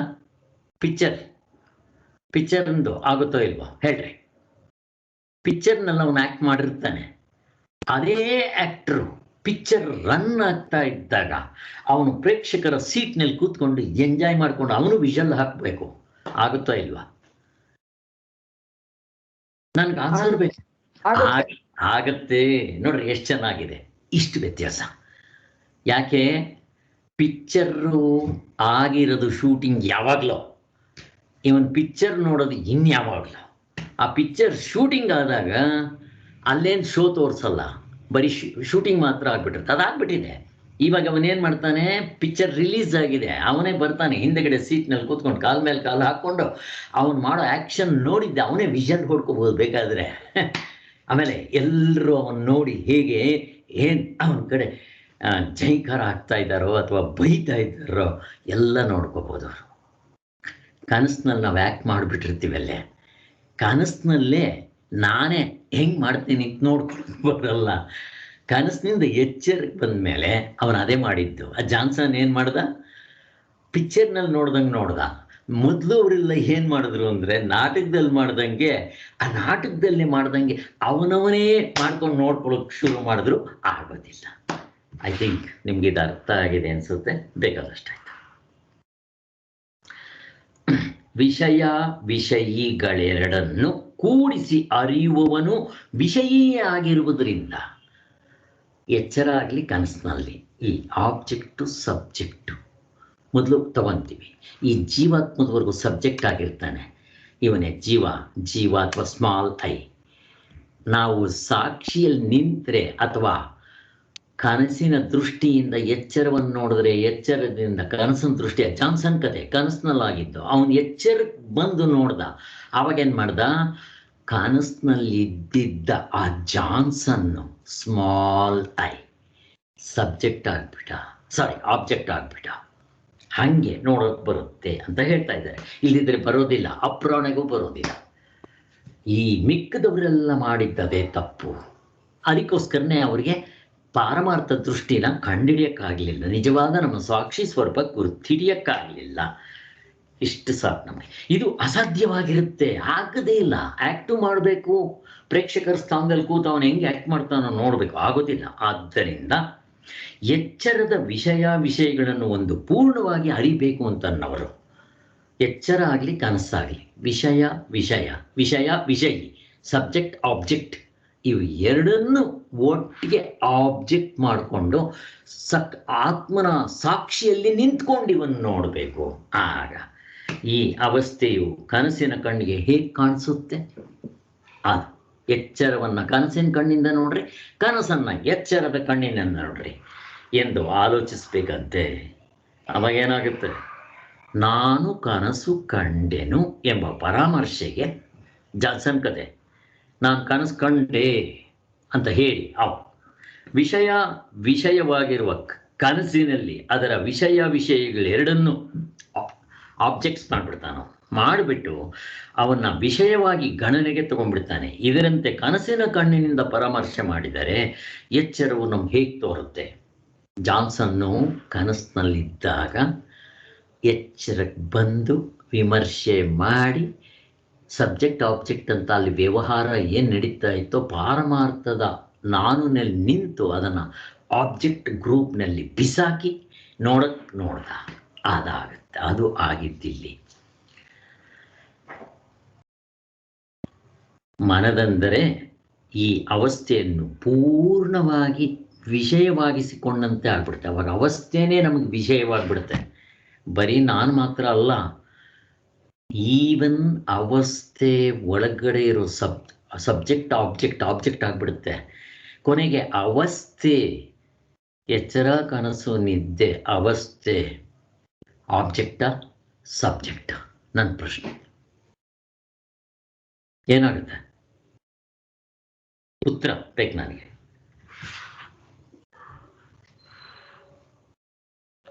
ಅವಸ್ಥೆಗಳು ಆಬ್ಜೆಕ್ಟಾ ಸಬ್ಜೆಕ್ಟಾ? ಎಚ್ಚರ ಕನಸು ನಿದ್ದೆ? ಯಾರಾದ್ರೂ ಉತ್ತರ ಕೊಡಿ. ಆಬ್ಜೆಕ್ಟ್ ಅಷ್ಟೇ. ಆಬ್ಜೆಕ್ಟ್. ಅವಸ್ಥೆಗಳು ವಿಷಯಗಳು ಆಬ್ಜೆಕ್ಟ್ಸ್ ಪ್ಲೂರಲ್ ಅಲ್ಲೇ ಇದೆ. ಈಗ ಹೆಂಗೆ ಹೇಳೋದು ಅದನ್ನು? ಆಬ್ಜೆಕ್ಟ್ ಅಂತ ಹೆಂಗೆ ಹೇಳ್ತೀರಾ? ಈಗ ನೋಡ್ರಿ, ಏನು ಅವಸ್ಥೆ ಇದೆ? ಎಚ್ಚರ ಇದೆ. ಕನಸಿದೆಯಾ? ಇಲ್ಲ ಸರ್. ನಿದ್ರೆ ಇದೆಯಾ? ಇಲ್ಲ ಸರ್. ಯಾತ್ರೆಯಿಂದ ಗೊತ್ತಾಯಿತು? ಅವನು ಸಾಕ್ಷಿ. ನೀವು ಸಾಕ್ಷಿಯಲ್ಲಿ ನಿಂತೆ ಹೇಳಬೇಕು ಅದನ್ನು. ಮುಗಿದೋಯ್ತು. ಅಲ್ಲಿಗೆ ಅವಸ್ಥೆ ಏನಾಯಿತು? ಇದೆ ಇಲ್ಲ, ಆಬ್ಜೆಕ್ಟ್ ಆಯಿತು. ನೀವೆಲ್ಲಿ ಸಾಕ್ಷಿನಿಲ್ಲ ಅಂತ ಹೇಳ್ರಿ ನೋಡೋಣ.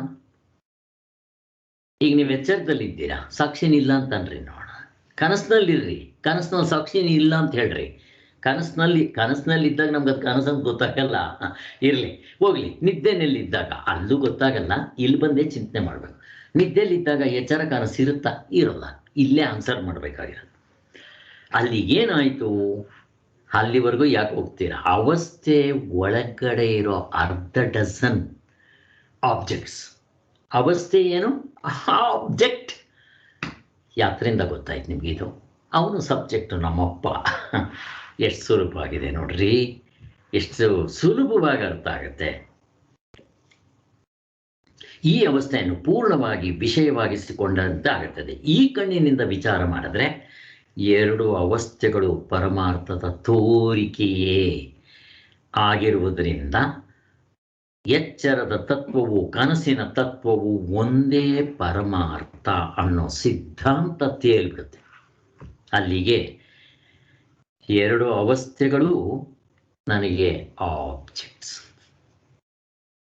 ಆಬ್ಜೆಕ್ಟ್ಸ್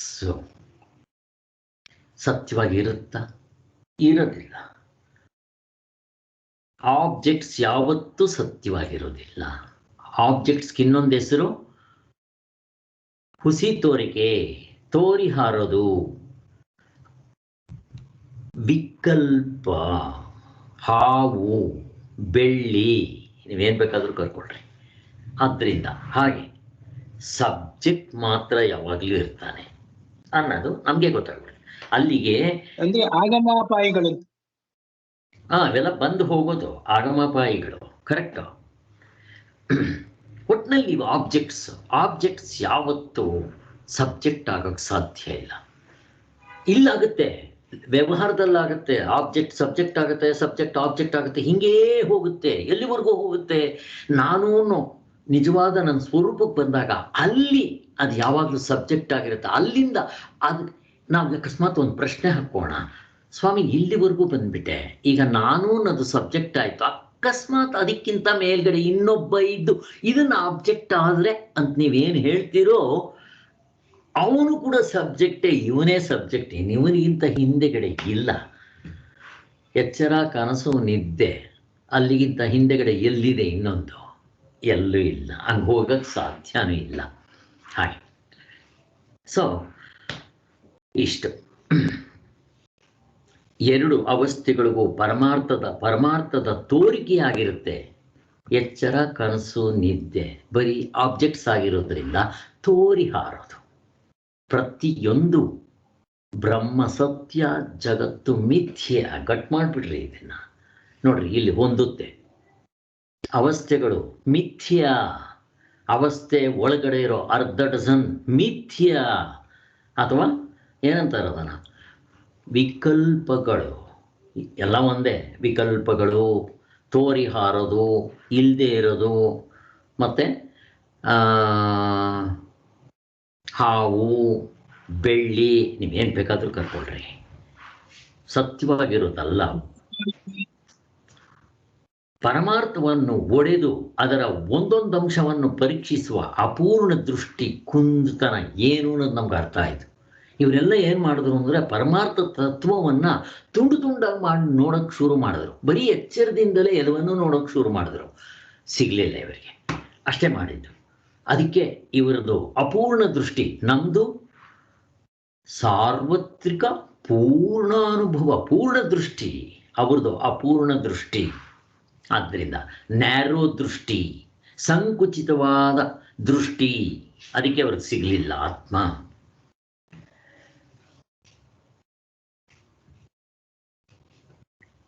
ಸೊ ಪರೀಕ್ಷಿಸುವ ಅಪೂರ್ಣ ದೃಷ್ಟಿಯ ಕುಂದು ಈ ಪೂರ್ಣ ದೃಷ್ಟಿಯಲ್ಲಿ ಇರೋದಿಲ್ಲ.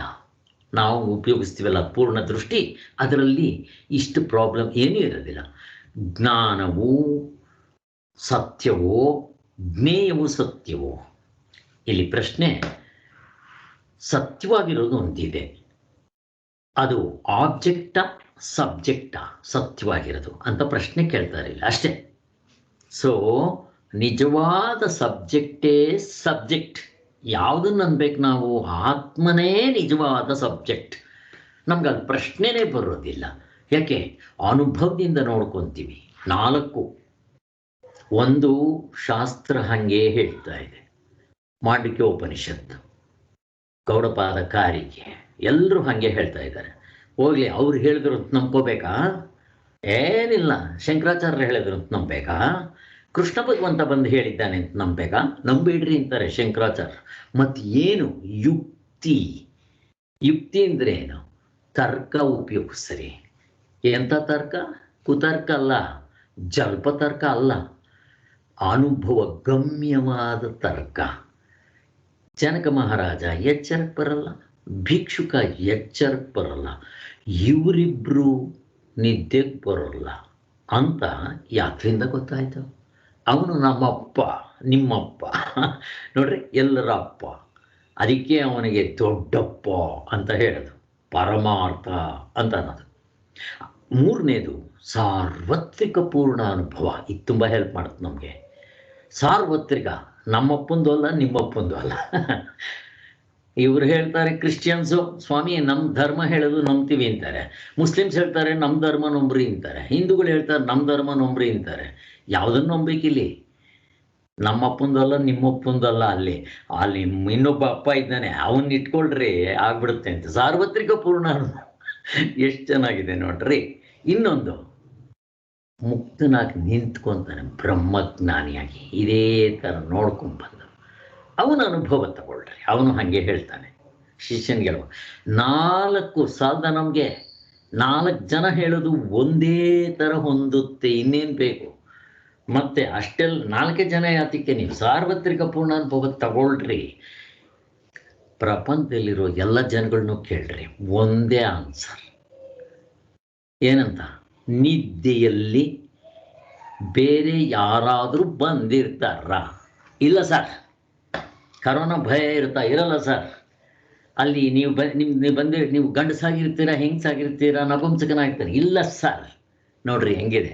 1000 ಜನ, ಎಷ್ಟು ಜನ ಬೇಕಾದರೂ ಕೇಳ್ರಿ, ಒಂದೇ ಆನ್ಸರ್ ಕೊಡ್ತಾರೆ. ಇದು ಸಾರ್ವತ್ರಿಕ ಪೂರ್ಣಾನುಭವದ ರಿಸಲ್ಟ್, ಫಲ.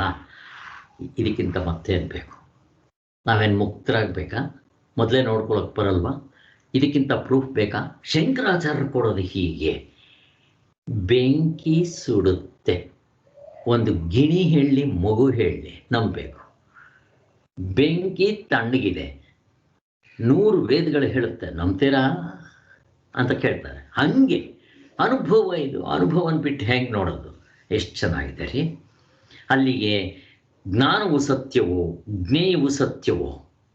ಆನ್ಸರ್ ಬೇಗ ಸಿಕ್ಕೋಯ್ತು. ಸತ್ಯ ಅಂತಂದರೆ ನಿಜವಾಗಿರೋ ವಸ್ತು ಯಾವುದು? ಜ್ಞಾನವೋ ಜ್ಞೇಯವೋ? ಜ್ಞೇಯ ಅಂತಂದರೆ ವಿಷಯ, ಜ್ಞಾನ ಅಂದರೆ ಸಬ್ಜೆಕ್ಟ್ ಅಷ್ಟೇ. ಜ್ಞಾನ ಅಂತಂದರೆ ಅರಿವು, ನಿಜವಾದ ಅರಿವು, ಆತ್ಮ, ಇರವು, ಆನಂದ. ಜ್ಞಾನ ಪರಮಾತ್ಮನಿಗೆ ಜ್ಞಾನ ಸ್ವರೂಪ, ಜ್ಞಪ್ತಿ ಎಲ್ಲ ಜ್ಞಪ್ತಿ ಅಲ್ಲ, ಜ್ಞಾನ ಸ್ವರೂಪ, ಅವನೇ ಸತ್ಯ ಎಂಬುದೇ ಮುಂತಾದ ಕೊನೆಗಾಣದ ಚರ್ಚೆಗಳು ಅವರು ಮಾಡಿದ್ರು, ಸಿಗಲಿಲ್ಲ ಅವರಿಗೆ. ಅದಕ್ಕೋಸ್ಕರನೇ ಇದು ಎಷ್ಟು ಈಸಿಯಾಗಿ ಹೊಳೆಯುತ್ತೆ. ಇಲ್ಲಿ ಒಂದು ಶಂಕೆ ಬರುತ್ತೆ ನಮಗೆ, ಪ್ರಶ್ನೆಗಳು. 3 ಪ್ರಶ್ನೆಗಳನ್ನ ಹೇಳ್ತಾರೆ. ಆ 3 ಪ್ರಶ್ನೆಗಳಿಗೂ ಉತ್ತರ ಕೊಡ್ತಾ ಹೋಗ್ತಾರೆ. ಏನದು 3 ಪ್ರಶ್ನೆಗಳು? ಎಚ್ಚರದಲ್ಲಿ ಕನಸನ್ನು ಕುರಿತೇನೋ ವಿಚಾರ ಮಾಡಬಹುದು. ನಾವು ಎಚ್ಚರದಲ್ಲೇ ಕನಸನ್ನು ಕುರಿತು ವಿಚಾರ ಮಾಡ್ಬೋದು. ಜಾನ್ಸನ್ ಏನು ಮಾಡ್ದ? ಕನಸು ಆಗಿದ್ದನ್ನ ಎಚ್ಚರದಲ್ಲಿ ತಂದು ಚಿಂತನೆ ಮಾಡಿ ರಿಸಲ್ಟ್ ಕೊಟ್ಬಿಟ್ಟ. ನಾವೆಲ್ಲ ಮಾಡ್ತೀವಿ, ವಿಚಾರ ಮಾಡ್ಬೋದು. ಆದರೆ ಕನಸು ಎಚ್ಚರದ ನೆನಪಿಗೆ ಗೋಚರವಾಗುತ್ತದೆ. ನಾವು ಎಚ್ಚರಕ್ಕೆ ಬಂದ ಮೇಲೆ ಕನಸು ಹೆಂಗಾಯಿತು ಅಂತ ಹೇಳ್ತೀವಿ. ಈಗ ಪ್ರಶ್ನೆ, ಕನಸಿನಲ್ಲಿ ಎಚ್ಚರದ ನೆನಪು ಬರಲ್ವಲ್ಲ ಸ್ವಾಮಿ, ಮತ್ತೇನು ಮಾಡ್ತೀರಾ ಅಂತ ಅವನ ಪ್ರಶ್ನೆ. ಎಚ್ಚರದ ನೆನಪೇ ನಮ್ಗೆ ಇಲ್ವಲ್ಲ, ಕನಸಿನಲ್ಲಿ ಎಚ್ಚರದ ನೆನಪಿರುತ್ತಾ? ಇರೋದಿಲ್ಲ.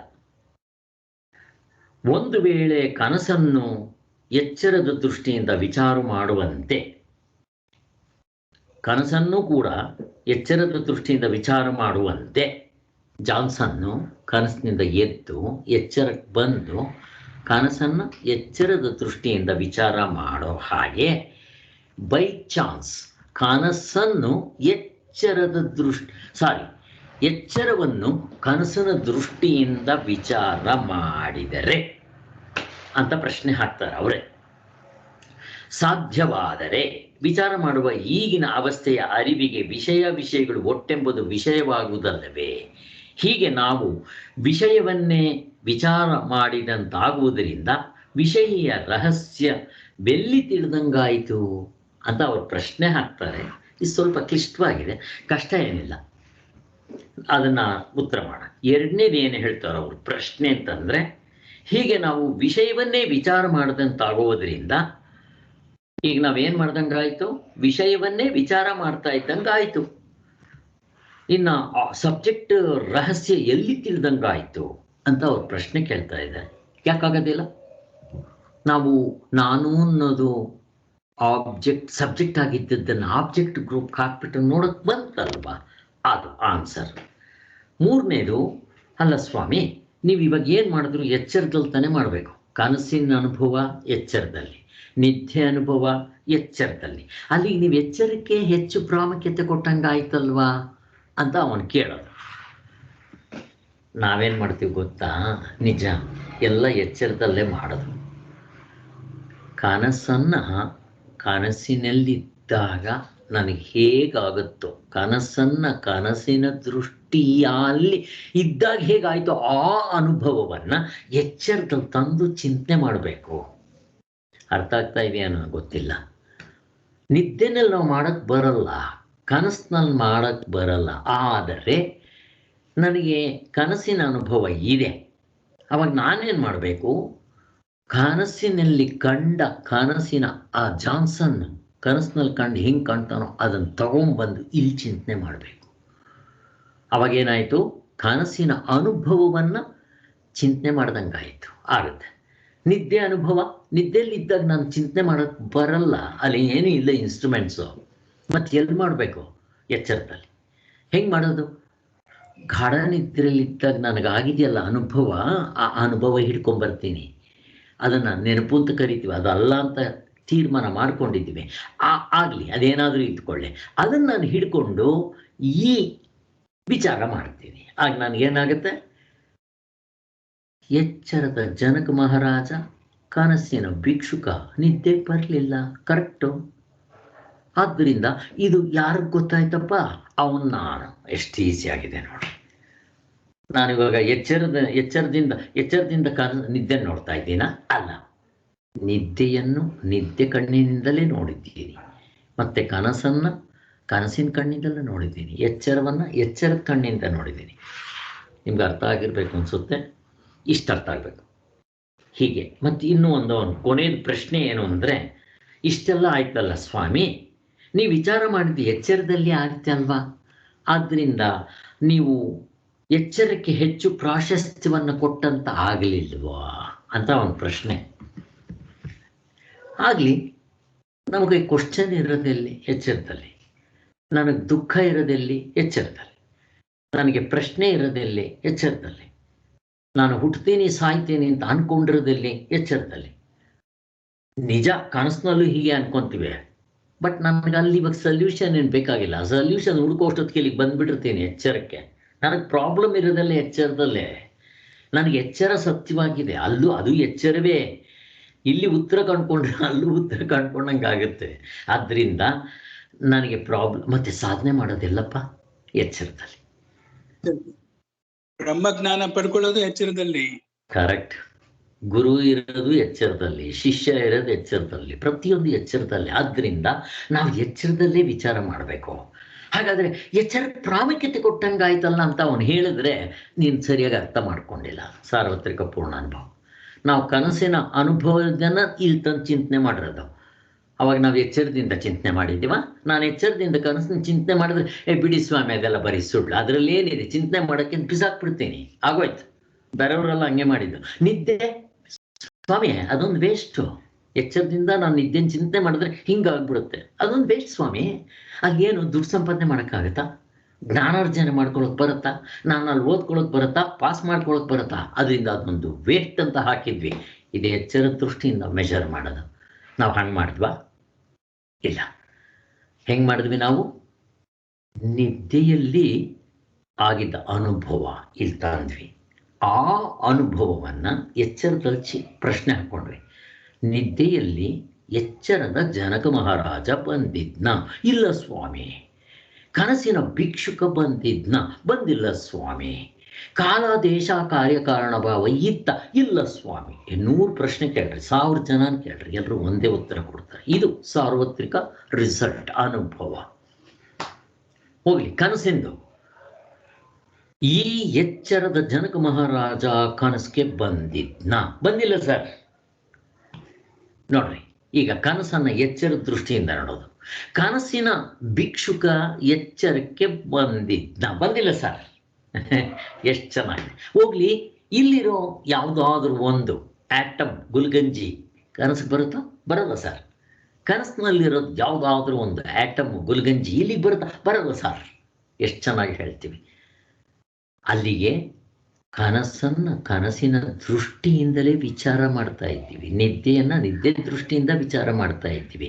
ಆದರೆ ಎಚ್ಚರದಲ್ಲಿ ಮಾಡ್ತಾ ಇದ್ವಿ ಅಷ್ಟೇ. ಆದ್ದರಿಂದ ಅದು ತಪ್ಪು ಅಲ್ಲ.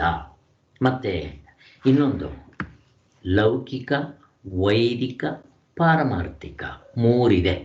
ಲೌಕಿಕ, ನನ್ನ ಹೊಟ್ಟೆಪಾಡಿಗೋಸ್ಕರ ಮಾಡೋದು, ಎಲ್ಲಿ? ಎಚ್ಚರದಲ್ಲಿ. ವೈದಿಕ ಅಂದರೆ ಏನು? ಕರ್ಮಕಾಂಡದಲ್ಲಿ ಹೇಳೋದು, ನಾನು ಸತ್ತ ಮೇಲೆ ಸ್ವರ್ಗಕ್ಕೆ ಹೋಗ್ತೀನಿ, ನರಕಕ್ಕೆ ಹೋಗ್ತೀನಿ ಅಂದ್ಕೊಂಡು ಕಾರ್ಯಗಳು ಮಾಡ್ತೇನೆ, ಪಿತೃ ಕಾರ್ಯಗಳು, ದೇವತಾ ಕಾರ್ಯಗಳು, ಅದಕ್ಕೋಸ್ಕರ ಮಾಡ್ತೀನಿ. ಅಲ್ಲಿಗೆ ಎಲ್ಲಿ ಮಾಡೋದು? ಎಚ್ಚರದಲ್ಲಿ. ಹೋಗ್ಲಿಯಪ್ಪ, ಮೋಕ್ಷ ಬೇಕು ಅಂತ ನೀನು ಸಾಧನೆ ಮಾಡ್ತೀಯ, ಗುರುಗಳನ್ನ ಹುಡ್ಕೊಂಡು ಹೋಗ್ತೀಯ, ನೀನು ಸಾಧನೆ ಮಾಡಿ. ಎಲ್ಲಿ? ಎಚ್ಚರದಲ್ಲಿ. ಆದ್ದರಿಂದ ಎಲ್ಲವೂ ಎಚ್ಚರದಲ್ಲಿ ಮಾಡಿಬಿಟ್ರೆ ಆಗತ್ತೆ ಅನ್ನೋದಕ್ಕೆ ಇಷ್ಟು ಉತ್ತರ ಕೊಡ್ತಾ ಇದ್ದಾರೆ ಅವರು. ಈಗ ನಾವು ಮುಂದಕ್ಕೆ ಹೋಗೋಣ.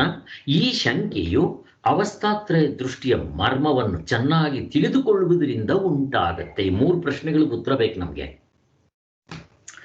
ಹಾಗೆ ಮೊದಲನೇ ಪ್ರಶ್ನೆ ಯಾವುದು ಸರ್? ಕನಸಿನಿಂದ ನಾನು ಎಚ್ಚರಕ್ಕೆ ಬಂದಿದ್ದ ತಕ್ಷಣ ನನಗೆ ಕನಸಿನ ನೆನಪು ಬರುತ್ತೆ, ಪಟ ಪಟ ಪಟ ಪಟ ಹೇಳ್ಬಿಡ್ತೀನಿ. ಅಲ್ಲಿಗೆ ಕನಸನ್ನು ಎಚ್ಚರದ ದೃಷ್ಟಿಯಿಂದ ನೋಡ್ದಂಗಾಯ್ತು. ಈಗ ಎಚ್ಚರದ ನೆನಪು ಕನಸಿನಲ್ಲಿ ಬರಲ್ವೇ? ಆದ್ರಿಂದ ನಿಮ್ಮ ಎಚ್ಚರವನ್ನು ಕನಸಿನ ದೃಷ್ಟಿಯಿಂದ ಹೇಗೆ ನೋಡ್ತೀರಾ ಅಂತ ಒಂದು ಪ್ರಶ್ನೆ. ಇಷ್ಟೊತ್ತು ಅದೇ ಪ್ರಶ್ನೆ ಅವನು ಹೇಳ್ತಾ ಇರೋದು. ಯಾಕೆ ನೋಡೋಕ್ಕಾಗಲ್ಲ? ಈಗ ನಿಜ, ಕನಸಿನಲ್ಲಿ ಎಚ್ಚರದ ನೆನಪು ಬರೋದಿಲ್ಲ. ಕನಸಿನ ನೆನಪು ಎಚ್ಚರದಲ್ಲಿ ಬರುತ್ತೆ. ಜಾನ್ಸನ್ ಕತೆ, ಅದಕ್ಕೆ ಅವನು ಹೇಳ್ಬಿಟ್ಟ. ಆದರೆ ನಾವೇನು ಮಾಡ್ತೀವಿ ಗೊತ್ತಾ? ಇಲ್ಲಿ ಕನಸು ಆದಾಗ ಹೆಂಗಿರುತ್ತೆ? ಭಿಕ್ಷುಕನ ನೆನೆಸ್ಕೊಳ್ರಿ. 12 ಭಿಕ್ಷುಕನಾಗಿದ್ದಾನವನು. ಮನೆಗೆ ಹೋಗಿದ್ದೆ ಭಿಕ್ಷಾಂದೇಹಿ. 12 ವರ್ಷಗಳ ಕಾಲ ಬರಗಾಲ, ಮಳೆ ಇಲ್ಲ, ಬೆಳೆ ಇಲ್ಲ, ತಿನ್ನೋದಿಕ್ಕೆ ಆಹಾರ ಇಲ್ಲ. 1 ವಾರ ಆಯಿತು, ಅವನು ಎಲ್ಲೂ ಆಹಾರ ಸಿಕ್ಕಿಲ್ಲ. 12 ಗಂಟೆ ಮಧ್ಯಾಹ್ನ ಬಿಸಿಲಿದೆ. ಮನೆಗೆ ಹೋಗಿದ್ದೆ, ಭಿಕ್ಷಾಂದೇಹಿ ಅಂತ ಇದ್ದಾನೆ. ಏನು ಅನುಭವ ಇದು? ಕನಸಿನ ಅನುಭವ. ಎಲ್ಲಿ ಚಿಂತನೆ ಮಾಡ್ತಾ ಇದ್ದೀವಿ? ಎಚ್ಚರಿತಾರೆ. ನೆನಪಂದ್ರೆ ಇರಲಿ, ಅದನ್ನು ತಗೊಂಬಂದು ಇಲ್ಲಿ ಚಿಂತನೆ ಮಾಡ್ತಾ ಇದ್ದೀವಲ್ಲ, ಹಿಂಗೆ ಚಿಂತನೆ ಮಾಡಿದ್ರೆ ಸಾಕು, ಆಗೋಯ್ತು. ಮೊದಲನೇ ಪ್ರಶ್ನೆಗೆ ಉತ್ತರ ಬಂತು. 2ನೇ ಪ್ರಶ್ನೆಗೆ ಇನ್ನೇನು ಅಂತಂದರೆ, ನಾವು ವಿಷಯವನ್ನೇ ವಿಚಾರ ಮಾಡಿದೆ ಅಂತ ಆಗುವುದರಿಂದ ವಿಷಯೀಯ ರಹಸ್ಯವನ್ನು ಹೇಗೆ ತಿಳಿದಂಗಾಯ್ತು? ಈಗ ನಾವು ಮಾಡ್ತಾ ಇರೋದೇನು? ಎಲ್ಲ ಆಬ್ಜೆಕ್ಟ್ಸ್ನೇ ವಿಚಾರ ಮಾಡ್ತಾ ಇದ್ದೀವಿ ಅಂತ ಅವನು ಹೇಳ್ತಾನೆ. ಎಲ್ಲ ಆಬ್ಜೆಕ್ಟು ನಾವು ವ್ಯವಹಾರದ ದೃಷ್ಟಿಯಿಂದ ಈ ಸ್ಮಾಲ್ ಐವರೆಗೂ ಬಂದ್ವಿ, ಇದು ಸಬ್ಜೆಕ್ಟ್. ಆದರೆ ಏನು ಮಾಡಿದ್ವಿ ಇವಾಗ? ನಾವು ಬರೀ ಎಚ್ಚರದ ದೃಷ್ಟಿಯಿಂದ ನೋಡಲಿಲ್ಲ, ಬೇರೆ ವಸ್ತುಗಳ ದೃಷ್ಟಿಯಿಂದ ಮೆಜರ್ ಮಾಡಿದ್ವಿ. ಈ ಸ್ಮಾಲ್ ಐ ಕಾನ್ಸೆಪ್ಟ್ ಬರ್ತಾನ? ಬರಲ್ಲ. ಈ ಸ್ಮಾಲ್ ಐ ನಿದ್ದೆಗೆ ಬರ್ತಾನ? ಬರೋಲ್ಲ. ಅಥವಾ ಈ ಎಚ್ಚರದ ಜನಕ ಮಹಾರಾಜ ಕನಸಿಗೆ ಬರ್ತಾನ? ಬರಲ್ಲ. ಎಚ್ಚರದ ಜನಕ ಮಹಾರಾಜ ನಿದ್ದೆಗೆ ಬರ್ತಾನ? ಬರಲ್ಲ. ಆದ್ದರಿಂದ ಇದು ಯಾತ್ರಿಂದ ಗೊತ್ತಾಯಿತು? ಅದೇ ರೀತಿ ಕನಸಿನ ಭಿಕ್ಷುಕ ಎಚ್ಚರಕ್ಕೆ ಬರ್ತಾನ? ಬರಲ್ಲ ಸರ್. ಹೋಗ್ಲಿ, ಕನಸಿನ ಭಿಕ್ಷುಕ ನಿದ್ದೆಗೆ ಬರ್ತಾನ? ಬರಲ್ಲ ಸರ್. ಯಾತ್ರಿಂದ ಗೊತ್ತಾಯಿತು? ಅವನು ಸಾಕ್ಷಿ. ಇವನು ಫಸ್ಟ್ ನಮ್ಮ ವ್ಯವಹಾರಕ್ಕೆ ಇವನು ಸಾಕ್ಷಿಯಾಗಿ ಇಟ್ಕೊಂಡಿದ್ವಿ. ಈ ಒಂದು ಯೋಗ್ಯತೆ, ಈ ಒಂದು ಕೆಪಾಸಿಟಿ, ಈ ಬಾರ್ಡರ್ ಮೀರಿ ಮುಂದಕ್ಕೆ ಹೋಗಕ್ಕೆ ಬರಲ್ಲ ಇವನು. ಆದ್ದರಿಂದ ಯಾರಿಂದ ಗೊತ್ತಾಯಿತು? ಅವನು ಸಬ್ಜೆಕ್ಟು, ಇವನ ಆಬ್ಜೆಕ್ಟು. ಇವನ ಆಬ್ಜೆಕ್ಟ್ ಇದಕ್ಕೆ ಬಿಸಾಕ್ಬಿಟ್ವಿ ನಾವು. ಆದ್ದರಿಂದ ಇದು ಸಾಧ್ಯ ಇದೆ ಅಂತ ಹೇಳಿಕೊಟ್ರು. ಮಿಕ್ಕಿರೋದು ಎಲ್ಲವೂ ಎಚ್ಚರಿಕೆ ನೀವು ಪ್ರಾಮಿನೆನ್ಸ್ ಕೊಟ್ಟಂಗಾಯ್ತು ಅಂತ ಅದಕ್ಕೆ ಬೇಕಾದಷ್ಟು ವಿಚಾರ ಮಾಡಿದ್ವಿ. ಬೇಕಾದಷ್ಟು ಆಯ್ತು, ಇಷ್ಟು ಸಾಕು. ಈ ಶಂಕೆಯು ಅವಸ್ಥಾತ್ರಿಯ ದೃಷ್ಟಿಯ ಮರ್ಮವನ್ನು ಚೆನ್ನಾಗಿ ತಿಳಿದುಕೊಳ್ಳೋದ್ರಿಂದ ಉಂಟಾಗುತ್ತೆ. ಹೇಗೆಂದರೆ, ಎಚ್ಚರದಲ್ಲಿ ಕನಸಿನ ನೆನಪು ಇರುತ್ತೆ. ಕನಸಿನ ನೆನಪು ಎಚ್ಚರದಲ್ಲಿ ಇರುತ್ತೆ.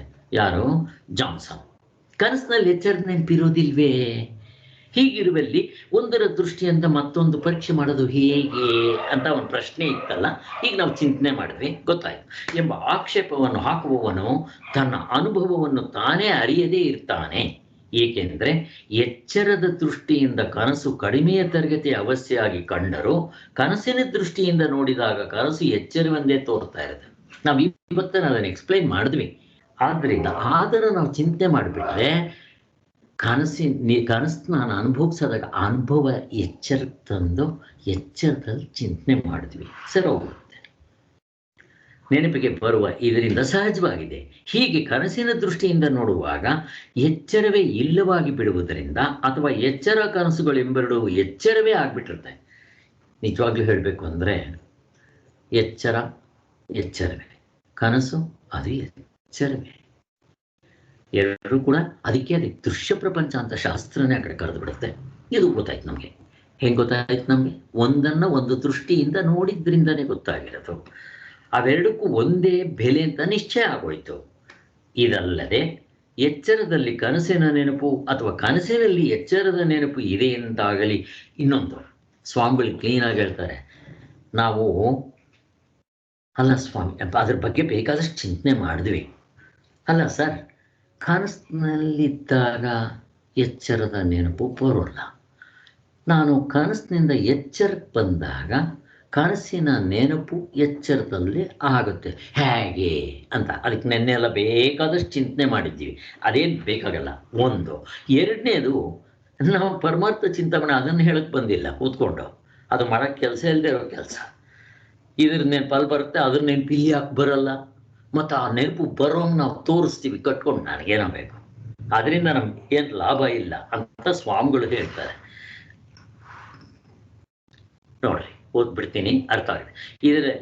ಇದಲ್ಲದೆ ಎಚ್ಚರದಲ್ಲಿ ಕನಸಿನ ನೆನಪು ಅಥವಾ ಕನಸಿನಲ್ಲಿ ಎಚ್ಚರದ ನೆನಪು ಇದೆ ಎಂದಾಗಲಿ ಇಲ್ಲ ಅಂತಾಗಲಿ ತೋರಿಸ್ಕೊಡೋದಕ್ಕೆ ನಾವು ಈಗ ಹೊರಟಿಲ್ಲ. ಒಂದು ಅವಸ್ಥೆಯಲ್ಲಿ ಮತ್ತೊಂದರ ನೆನಪಿನ ಆಕಾರದಲ್ಲಿ ತೋರಬಹುದಾದ ಅರಿವು ನಿಜವಾಗಿ ನೆನಪಲ್ಲ. ಅದು ನೆನಪಲ್ಲ ಅಂತ ಹೇಳ್ಬಿಟ್ಟಿದ್ದಾರೆ. ಅಲ್ಲ, ಅದು ಬರಿಯ. ಹಾಗಾದರೆ ಏನು? ನೆನಪಲ್ಲದೆ ಇದ್ರೆ ವಿಕಲ್ಪ ಅಂದ್ರೆ ಏನು? ಹಾವು ಅಂದ್ರೆ ಏನು?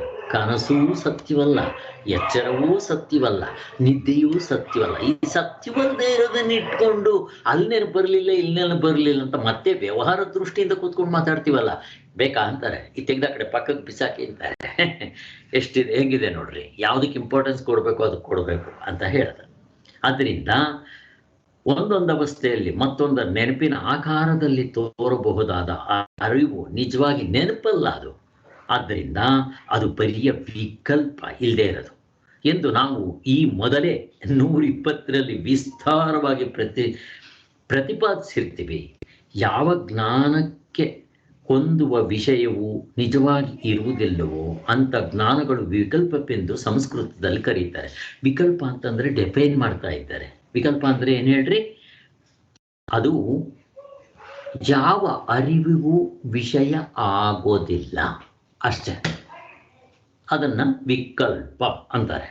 ಫಾರ್ ಎಕ್ಸಾಂಪಲ್, ಹಾವು ನನಗೆ ಸತ್ಯವಾಗಿದೆ, ಟಾರ್ಚ್ ಹಾಕಿ ನೋಡ್ತೀನಿ, ಹಗ್ಗ ಅಂತ ಗೊತ್ತಾಗುತ್ತೆ. ಅವ್ರು ಯಾರೋ ಹೇಳ್ತಾರೆ, ತೋರಿಸ್ತಾರೆ, ಗೊತ್ತಾಗುತ್ತೆ. ಯಾವ ಅರಿವಿಗೆ ನಿಮ್ಗೆ ಹಾವು ಕಾಣ್ತಪ್ಪ ಹೇಳ್ರಿ ನೋಡ. ಯಾವ ಅರಿವಿಗೆ? ನೀವು ವ್ಯವಹಾರದ ಅರಿವೇ ತೋರಿಸಿರಿ, ಬುದ್ಧಿಗಾಗಲಿ ಅಥವಾ ನಾನು ಅಹಂಕಾರಕ್ಕಾಗಲಿ ವಿಷಯ ಆಗತ್ತದ? ಇದೆಯಾ? ಫಸ್ಟ್ ಆಫ್ ಆಲ್ ವಸ್ತು ಇದೆಯಲ್ಲಿ? ಬೆಳ್ಳಿ ಇದೆಯಾ? ಹಾವು ಇದೆಯಾ? ನೀರು ಇದೆಯಾ ಮರಳುಕಾಡಿನಲ್ಲಿ? ಇಲ್ಲ. ಮತ್ತು ಅದನ್ನೇನಂತಾರೆ? ಅದನ್ನು ವಿಕಲ್ಪ. ಮನಸ್ಸು ಯಾವಾಗಲೂ ಇದು ಮಾಡುತ್ತೆ, ಸಂಕಲ್ಪ ವಿಕಲ್ಪಗಳು. ಸಂಕಲ್ಪ ಅಂದರೆ ದೇವಸ್ಥಾನದಲ್ಲಿ ಮಾಡಿಸ್ತೀವಿ ನೋಡ್ರಿ, ತೆಂಗಿನಕಾಯಿ ಓಡಿಸ್ತೀವಲ್ಲ, ನನಗೆ ಮದುವೆ ಆಗಲಿ, ನನಗೆ ಒಳ್ಳೆ ಹೆಂಡತಿ ಸಿಗಲಿ, 3 ಜನ ಹೆಂಡತಿ ಇದ್ರೆ ಸತ್ತೋಗ್ಬಿಟ್ಟಿದ್ದಾರೆ, 4ನೇದು ಮದುವೆ ಮಾಡ್ಕೊಳ್ಳ ಬೇಡವಾ, ತೆಂಗಿನಕಾಯಿ ಓಡಿಸ್ತೀವಲ್ಲ, ಅದೆಲ್ಲ ಸಂಕಲ್ಪಗಳು. ವಿಕಲ್ಪ ಅಂದರೆ ಇಲ್ಲದೆ ಅದು ಹಾವು, ಬೆಳ್ಳಿ, ಇಂಥವು, ನೀರು.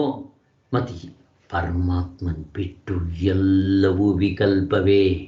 ಬ್ರಹ್ಮ ಸತ್ಯ, ಜಗತ್ತು ಮಿಥ್ಯ, ಅಲ್ಲಿವರೆಗೂ ಹೋಗ್ಬಿಡ್ತಾರ್ರಿ.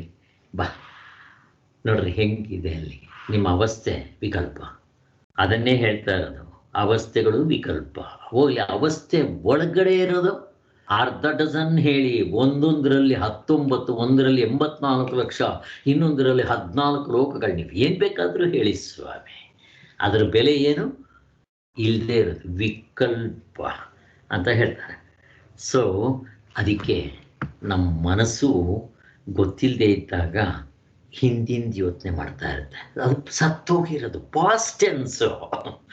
ಇಲ್ಲ, ಇನ್ನು ಹುಟ್ಟಿಲ್ಲ, ಮುಂದಿಂದು. ಅಕಸ್ಮಾತ್ ಕರೋನಾ ಬಂದು ಸತ್ಗಿತ್ತೋ ಬಿಟ್ರೆ ಅಂತ ಮುಂದಿಂದು. ನಮ್ಮ ಮನಸ್ಸಿಗೆ ಪ್ರೆಸೆಂಟಸ್ನಲ್ಲಿ ಇರೋಕ್ಕೆ ಬರೋಲ್ಲ. ಇದ್ರೆ ಹಿಂದಿಂದು ಸತ್ತೋಗಿದೆ ಅದು, ಇಲ್ದಿದ್ರೆ ಪ್ರೆಸೆಂಟ್, ಫ್ಯೂಚರು ಇನ್ನು ಹುಟ್ಟೇ ಇಲ್ಲ. ನಮ್ಮ ಕತೆ ಇದು, ನಮ್ಮ ಮನಸ್ಸು. ನೋಡ್ರಿ ನೀವು ಬೇಕಾದರೆ. ಈಗ ನಾವು ಪ್ರವಚನ ಮಾಡ್ತಾ ಇದ್ವಲ್ಲ, ನನ್ನ ಮನಸ್ಸಿಲ್ಲಿರಬೇಕು, ಪ್ರೆಸೆಂಟೆನ್ಸ್ನಲ್ಲಿರಬೇಕು. ಇರುತ್ತಾ? ಅಲ್ಲೆಲ್ಲೋ ಹೋಗಿರುತ್ತೆ. ಜಪಕ್ಕೆ ಕೂತ್ಕೊತೀನಿ, ರಾಮ್ ರಾಮ ರಾಮ ಅಂತ ಇರ್ತೇನೆ. ಅಲ್ಲಿ ರಾಮಪ್ಪನಿಗೆ ಸಾಲ ಕೊಟ್ಟಿದ್ನಲ್ಲ, ಅವನ ಬಡ್ಡಿ ಎಷ್ಟೊಂದು ಬೆಳೆದಿದೆ ಅಂತ ಅಲ್ಲಿಗೆಲ್ಲ ಹೋಗುತ್ತೆ. ಕೇರಿಗೆಲ್ಲ ಹೋಗ್ಬಿಡುತ್ತೆ, ಚಪ್ಪಲಿ ಒಲಿಯೋ ಕೇರಿಗೆಲ್ಲ ಹೋಗ್ಬಿಡುತ್ತೆ. ಕತೆಗಳು ನೋಡಿದ್ವಿ ನಾವು, ನಡೆದಿರೋದು. ಆದ್ದರಿಂದ ನಮ್ಮ ಮನಸ್ಸು ಪ್ರೆಸೆಂಟ್ನಲ್ಲಿರಬೇಕು. ಊಟ ಮಾಡುವಾಗ ಮನಸ್ಸು ಅಲ್ಲೇ ಇರಬೇಕು, ಎಂಜಾಯ್ ಮಾಡ್ಕೊಂಡು ತಿನ್ನಬೇಕು. ಆನಂದ ಇದೆ ಅಲ್ಲಿ. ಹಾಗೆ ಪ್ರತಿಯೊಂದು ತುತ್ತಿನಲ್ಲೂ ಕೂಡ ಪರಮಾತ್ಮನ ನೋಡೋದು ಬರಬೇಕು ನಮಗೆ.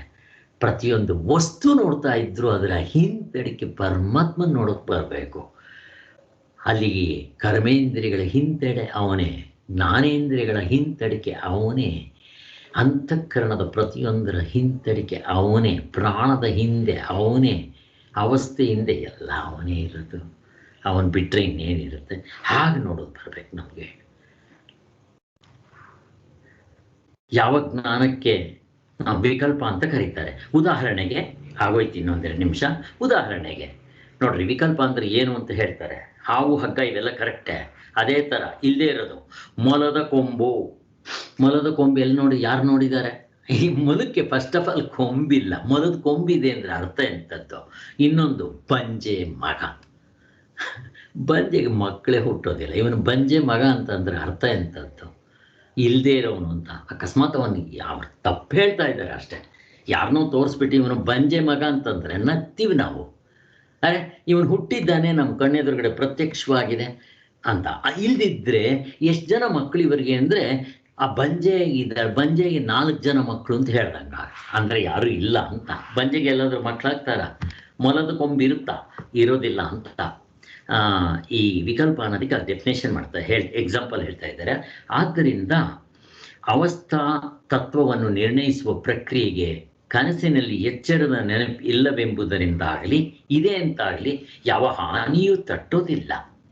ಅಂದರೆ ಕನಸಿನಿದೆ ಇದ್ದರೆ ನನಗೆ ಕನಸಿನ ನೆನಪಿರುತ್ತೆ, ಆದರೆ ಎಚ್ಚರದ ನೆನಪು ಕನಸಿನಲ್ಲಿ ಇರಲ್ವೇ, ನಮಗೇನು ತೊಂದರೆ ಏನಾಗಲ್ಲ. ನಮ್ಮ ಪರಮಾರ್ಥ ಚಿಂತನೆ ಮಾಡೋದಕ್ಕೆ ಇದೇನು ಅಡ್ಡಿ ಬರೋದಿಲ್ಲ ಅಂತ ಹೇಳ್ತಾ ಇದ್ದಾರೆ ಅಷ್ಟೇ. ಅದೇ ಸಾಕ್ಷಿ ಚೈತನ್ಯವು. ಇನ್ನೊಂದು ಸ್ವಾಮಿಗಳು ಎಷ್ಟು ಚೆನ್ನಾಗಿ ಹೇಳ್ತಾರೆ ನೋಡ್ರಿ. ಈಗ ಕನಸಿನ ನೆನಪು ಎಚ್ಚರದಲ್ಲಿ ಬರುತ್ತೆ, ಎಚ್ಚರದ ನೆನಪು ಕನಸಿನಲ್ಲಿ ಬರಲ್ಲ ಅಂತ ಯಾಕ್ರಿಂದ ಗೊತ್ತಾಯ್ತು ನೋಡು? ಅವನು ಸಾಕ್ಷಿ, ಅವನು ಸಬ್ಜೆಕ್ಟ್. ನೋಡ್ರಿ ಎಷ್ಟು ಚೆನ್ನಾಗಿದೆ. ಇನ್ನೊಂದ್ಸರಿ ಹೇಳ್ತೀನಿ, ಗಟ್ ಮಾಡ್ಬೇಕು ಇವೆಲ್ಲ. ಕನಸಿನ ನೆನಪು ಎಚ್ಚರದಲ್ಲಿ ಬರುತ್ತೆ, ಎಚ್ಚರದ ನೆನಪು ಕನಸಿನಲ್ಲಿದ್ದಾಗ ನನಗೆ ಎಚ್ಚರದ ನೆನಪು ಬರೋಲ್ಲ ಅಂತ ನಿಮ್ಗೆ ಯಾತ್ರಿಂದ ಗೊತ್ತಾಯ್ತು ಸ್ವಾಮಿ? ಅವನು ನಿಮ್ಮಪ್ಪ, ನಮ್ಮಪ್ಪ ಅಂದರೆ ಸಾಕ್ಷಿ, ಅರಿವು ಅಂತ ಹೇಳ್ತಾರೆ ಎಂಬುದು ನೆನಪಿನ ಅನುಭವದಿಂದಲೂ ಸ್ಪಷ್ಟವಾಗುತ್ತೆ. ಆದ್ದರಿಂದ ಅವಸ್ಥೆಗಳನ್ನು ಒಂದರ ದೃಷ್ಟಿಯಿಂದ ಮತ್ತೊಂದು ನೋಡಬೇಕೆಂದು ಹೇಳಿದರಲ್ಲಿ ಯಾವ ದೋಷವೂ ಇಲ್ಲ. ಈ ಕ್ರಮದಿಂದ ತತ್ವ ವಿಚಾರಕ್ಕೆ ಹೊರಟ್ರೆ ನಮಗೆಲ್ಲರಿಗೂ ಸಹಜವಾಗಿ ಏಕಾವಸ್ಥ ದೃಷ್ಟಿಯ ದೋಷ ಆಗೋದೇ ಇಲ್ಲ, ತಟ್ಟದೇ ಇಲ್ಲ, ಪರಿಹಾರ ಆಗಿಬಿಡುತ್ತೆ. ಮತ್ತು ನಮ್ದೆಂಥದ್ದು? ನಮ್ಮದು ಏಕಾವಸ್ಥೆ ದೃಷ್ಟಿ ಅಲ್ಲ, ನ್ಯಾರೋ ದೃಷ್ಟಿ ಅಲ್ಲ, ಸಂಕುಚಿತ ದೃಷ್ಟಿ ಅಲ್ಲ, ತಪ್ಪು ದೃಷ್ಟಿ ಅಲ್ಲ.